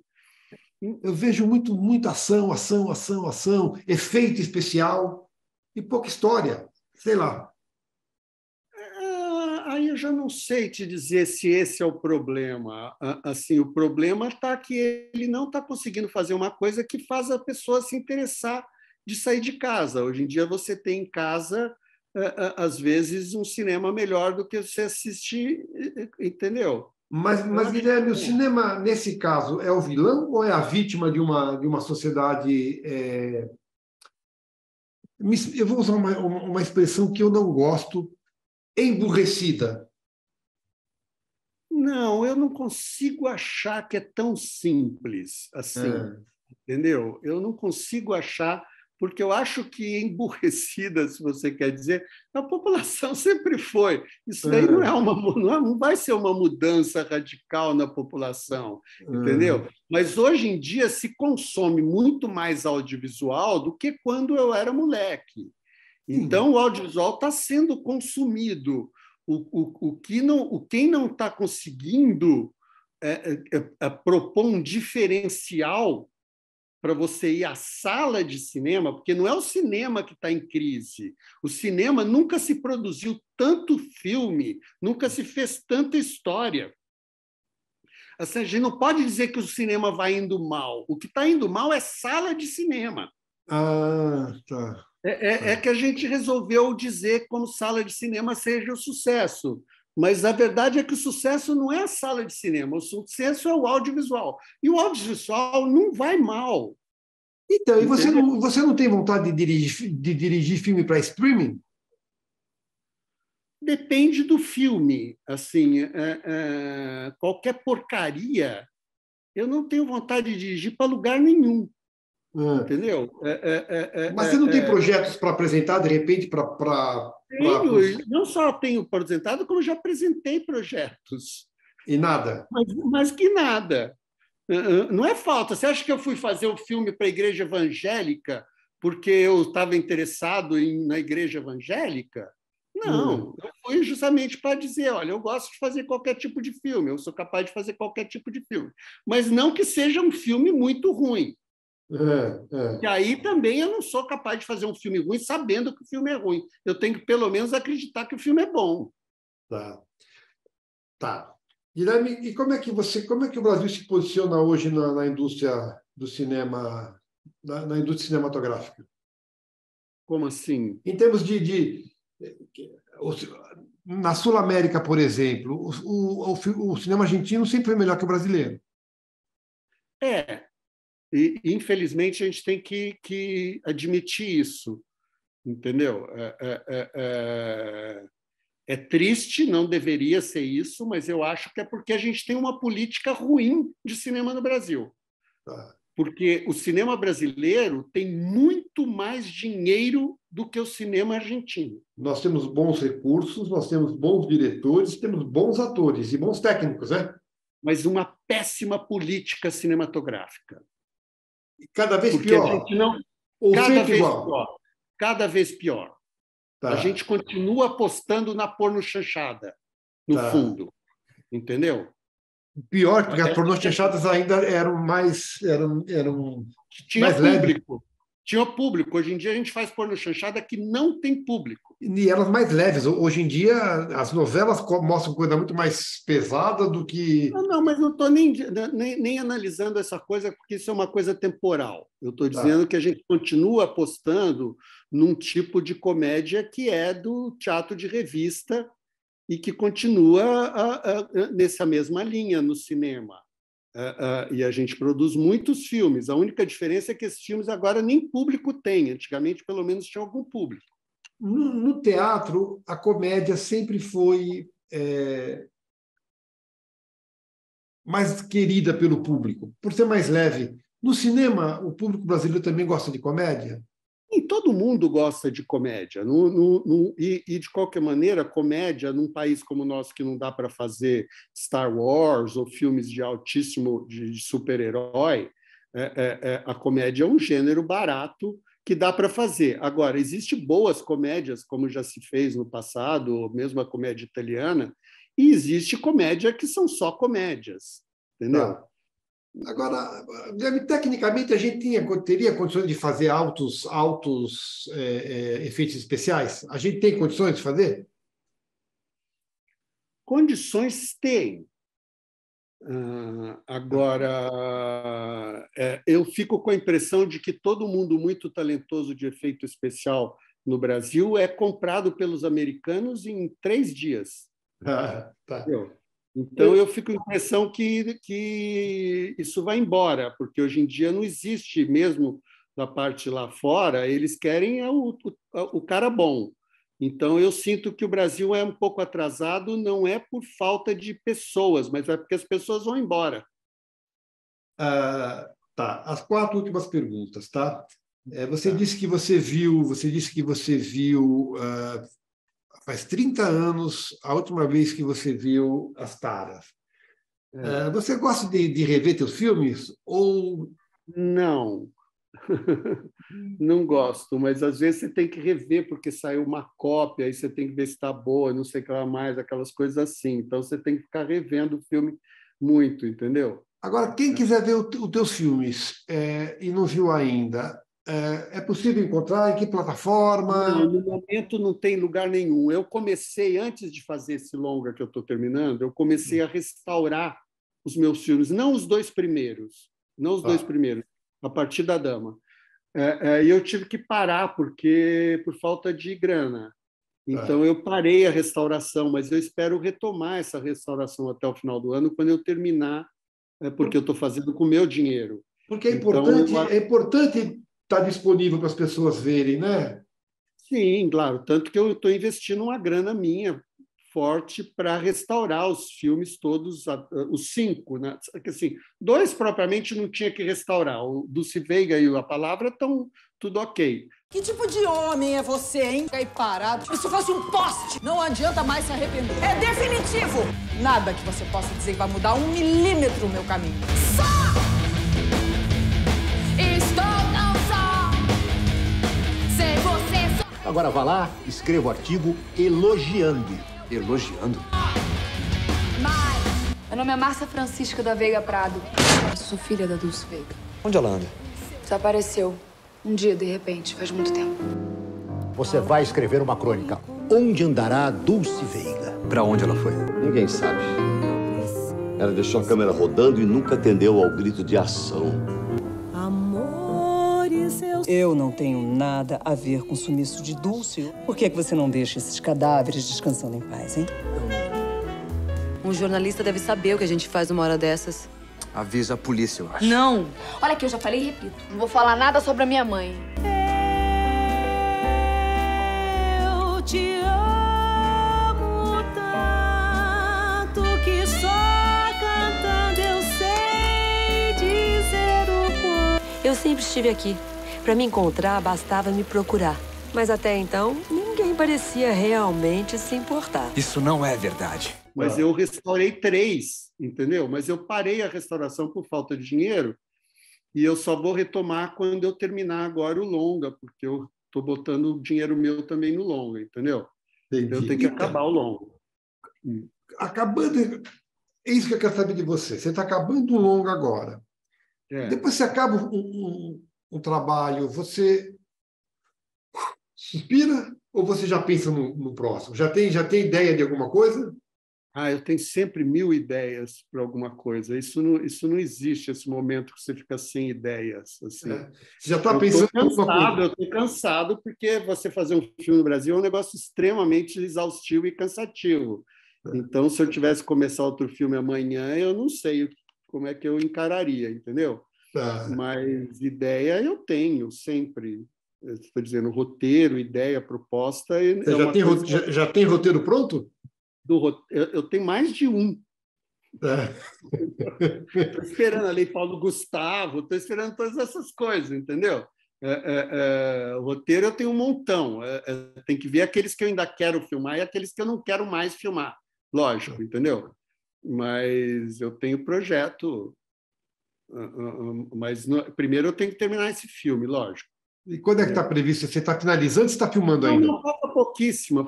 Não, já filmou, já montou, falta pouquíssima coisa. É questão de semanas agora, o filme está pronto. Vai distribuição comercial? Não, é um filme muito particular. Assim, só para você ter ideia, ele tem 4h30. Vai ficar com 4h30?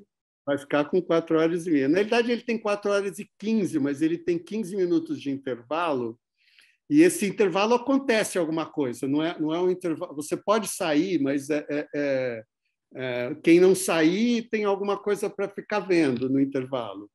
Então, por isso que ele tem 4h30. Então, ele é um filme realmente assim, vou tentar colocar em festival. É um filme de arte, completamente de Quero ver, Guilherme. Tem muito a ver com teatro, se você quer saber. Eu quero ver, hein? Eu peguei atores de teatro porque o filme todo tem uma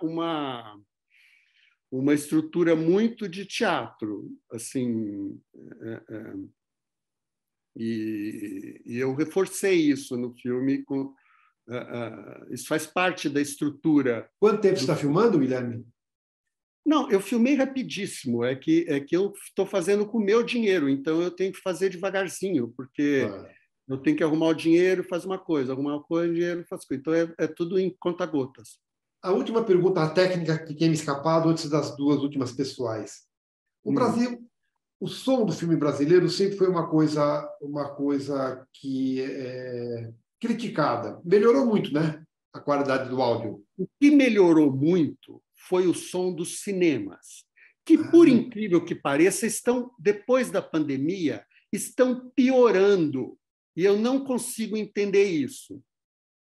O que melhorou foi o som dos cinemas, porque houve um investimento grande, a entrada dos multiplex, trouxe uma tecnologia nova. Por que o som agora está piorando de novo? Eu não sei te explicar. Dos cinemas. Das salas de projeção. Salas de projeção. Os sons estão ficando ruins de novo, e é por falta de manutenção, por economia de alguma coisa, os sons das salas estão ficando ruins, e eu estou percebendo isso rapidamente. Agora, não é dos filmes, entendeu? Isso eu sei, porque isso é um problema das salas de cinema. Eu tive uma experiência que foi muito engraçada, que foi quando eu fiz o Perfume de Gardênia. O Perfume de Gardênia, como tem um personagem que é chofer de táxi, ele tem um rádio ligado. Toda vez que ele aparece no táxi, o rádio está ligado. E eu gravei todos os programas de rádio que tocava no rádio, e, obviamente, em alguns momentos aumenta o som e você escuta, porque tem algumas notícias, algumas coisas que aparecem da história. Mas esse rádio tocava o tempo todo. E eu me lembro que, quando eu mixei aqui no Brasil, o técnico de som falou assim, isso aí você vai ver, isso aí depois desaparece, porque você não vai escutar isso no cinema, porque desaparece no cinema. E foi engraçado porque, e realmente, quando o filme estreou, eu percebi que o som desaparecia no cinema, nos rádios, quando os atores estavam falando. Só que aí o filme passou em Berlim, num festival em Berlim. E nem era num cinemão chique, nada, era num cinema de arte pequena. E eu estava na saída, eu estava na antessala do cinema durante a projeção, e eu comecei a perceber que eu escutava perfeitamente o texto do rádio no filme inteiro. E eu entrei e vi que lá, no cinema, na Alemanha, eu escutava o rádio, porque o som do cinema era ótimo. Até porque na Alemanha é um país que tem o hábito de dublar todos os filmes. O pessoal não gosta de legenda. O meu filme estava com legenda porque era brasileiro, certo? Mas, em geral, eles dublam os filmes americanos. Então, os cinemas têm som bom. E aí eu liguei até para o técnico aqui no Brasil e falei assim, olha, na Alemanha você escuta o rádio, o filme todo, quando o rádio está ligado. Eu falei, mas aqui no Brasil eu nunca tinha escutado. Mas não era um problema do filme, estava no filme o rádio. Olha que interessante, Entendeu? As pessoas diziam que era culpa do ótico, porque naquele tempo o som era ótico, certo? Pessoal, não, isso desaparece no ótico. Mentira! Não desaparecia no ótico. Por isso que é bom conversar na sala de cinema. Por isso que é bom conversar com quem entende. Porque havia uma pecha de que o som do filme brasileiro era ruim, né? Os cinemas são ruins. Eu agora, terminando o meu filme, a gente foi fazer uma projeção para assistir, inclusive para ver o som num cinema aqui, não vou nem falar qual cinema que nos emprestou a sala para mim exibir o filme. E na sala eu percebi alguma coisa, o técnico, duas das caixas estavam quebradas.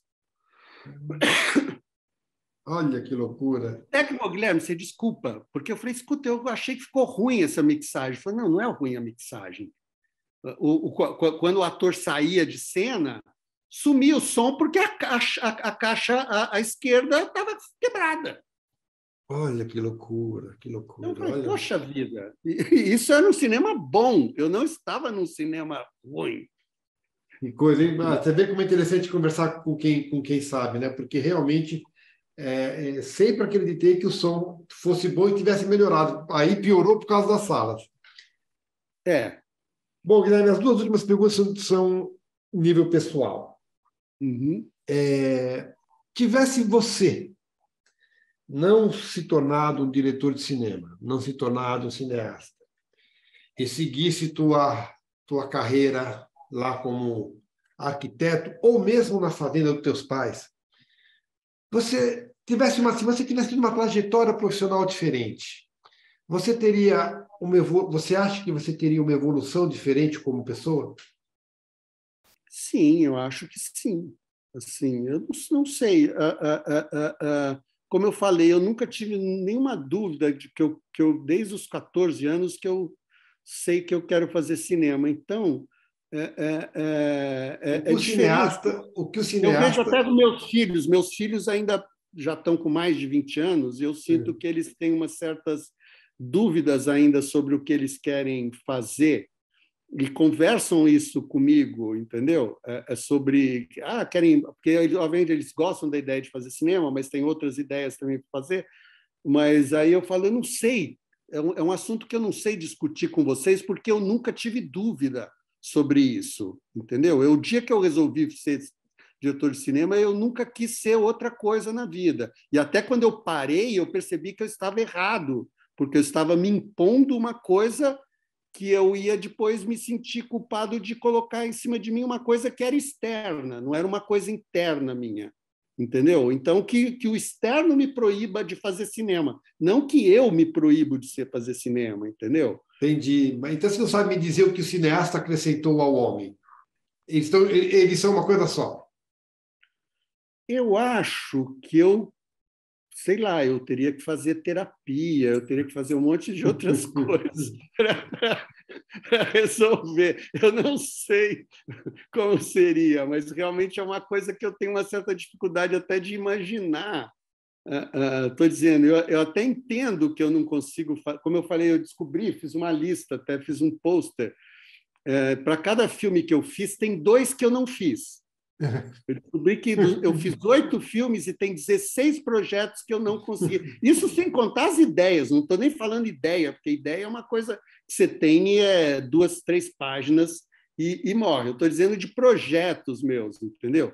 Então, eu não saberia dizer o que eu faria, porque eu tentei, morei 1 ano e meio na fazenda, com a firme resolução de ficar morando para sempre na fazenda. E eu percebi que aquilo eu ficava pensando em filmes o tempo todo. Então, e vendo também, né? E vendo provavelmente também, né? Não, até que na fazenda eu não via muito, não. Até que não. Até porque não tinha televisão lá, só pegava muito vagabunda. Só TV satélite, sabe? Agora, Guilherme, que você diz para mim que você não sabe o que você seria se não fosse cineasta. A pergunta que eu te faço para encerrar é: quem é Guilherme de Almeida Prado? Eu acho que eu sou simplesmente um cineasta. Assim, até antigamente eu achava que eu era um diretor de cinema. Hoje em dia ainda acho que eu sou mais do que um simples diretor de cinema. Eu acho que eu consigo escrever, eu consigo fazer outras coisas que não eram bem o primeiro objetivo meu. Mas eu acho que, antes de mais nada, eu sou um cineasta. Embora é curioso, na verdade, eu gosto muito mais de assistir filme do que de fazer filme. Eu acho até que, se eu não gostasse tanto de assistir filme, talvez eu tivesse feito mais filmes. Mas talvez tivesse feito filmes piores, também não sei. Mas porque eu gosto muito de assistir filme, mais realmente do que fazer. Eu acabo fazendo os filmes quase que por uma necessidade, quase de uma coisa assim, de você tanto ver filme que você fala, putz, mas não fizeram esse filme, então deixa eu fazer. É um pouco para suprir isso, mas eu acho que é isso. Eu assim, se eu sou alguma coisa no mundo, eu sou um cineasta. E é isso.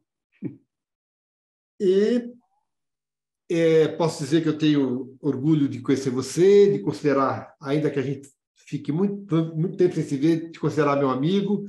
Te agradeço muito a entrevista, peço desculpa pelo aquele inconveniente e espero que você tenha gostado, Guilherme. Não, adorei. Eu adoro falar de cinema, ainda mais com você, que gosta também, que também trabalha com isso, que sabe como é difícil, mas que, ao mesmo tempo, como é gostoso. Assim, é aquela coisa... Paga-se pouco, mas é divertido, né? A gente ganha mal, mas se diverte, né? Um grande abraço e muito obrigado, Guilherme. Também. Beijão. Beijo.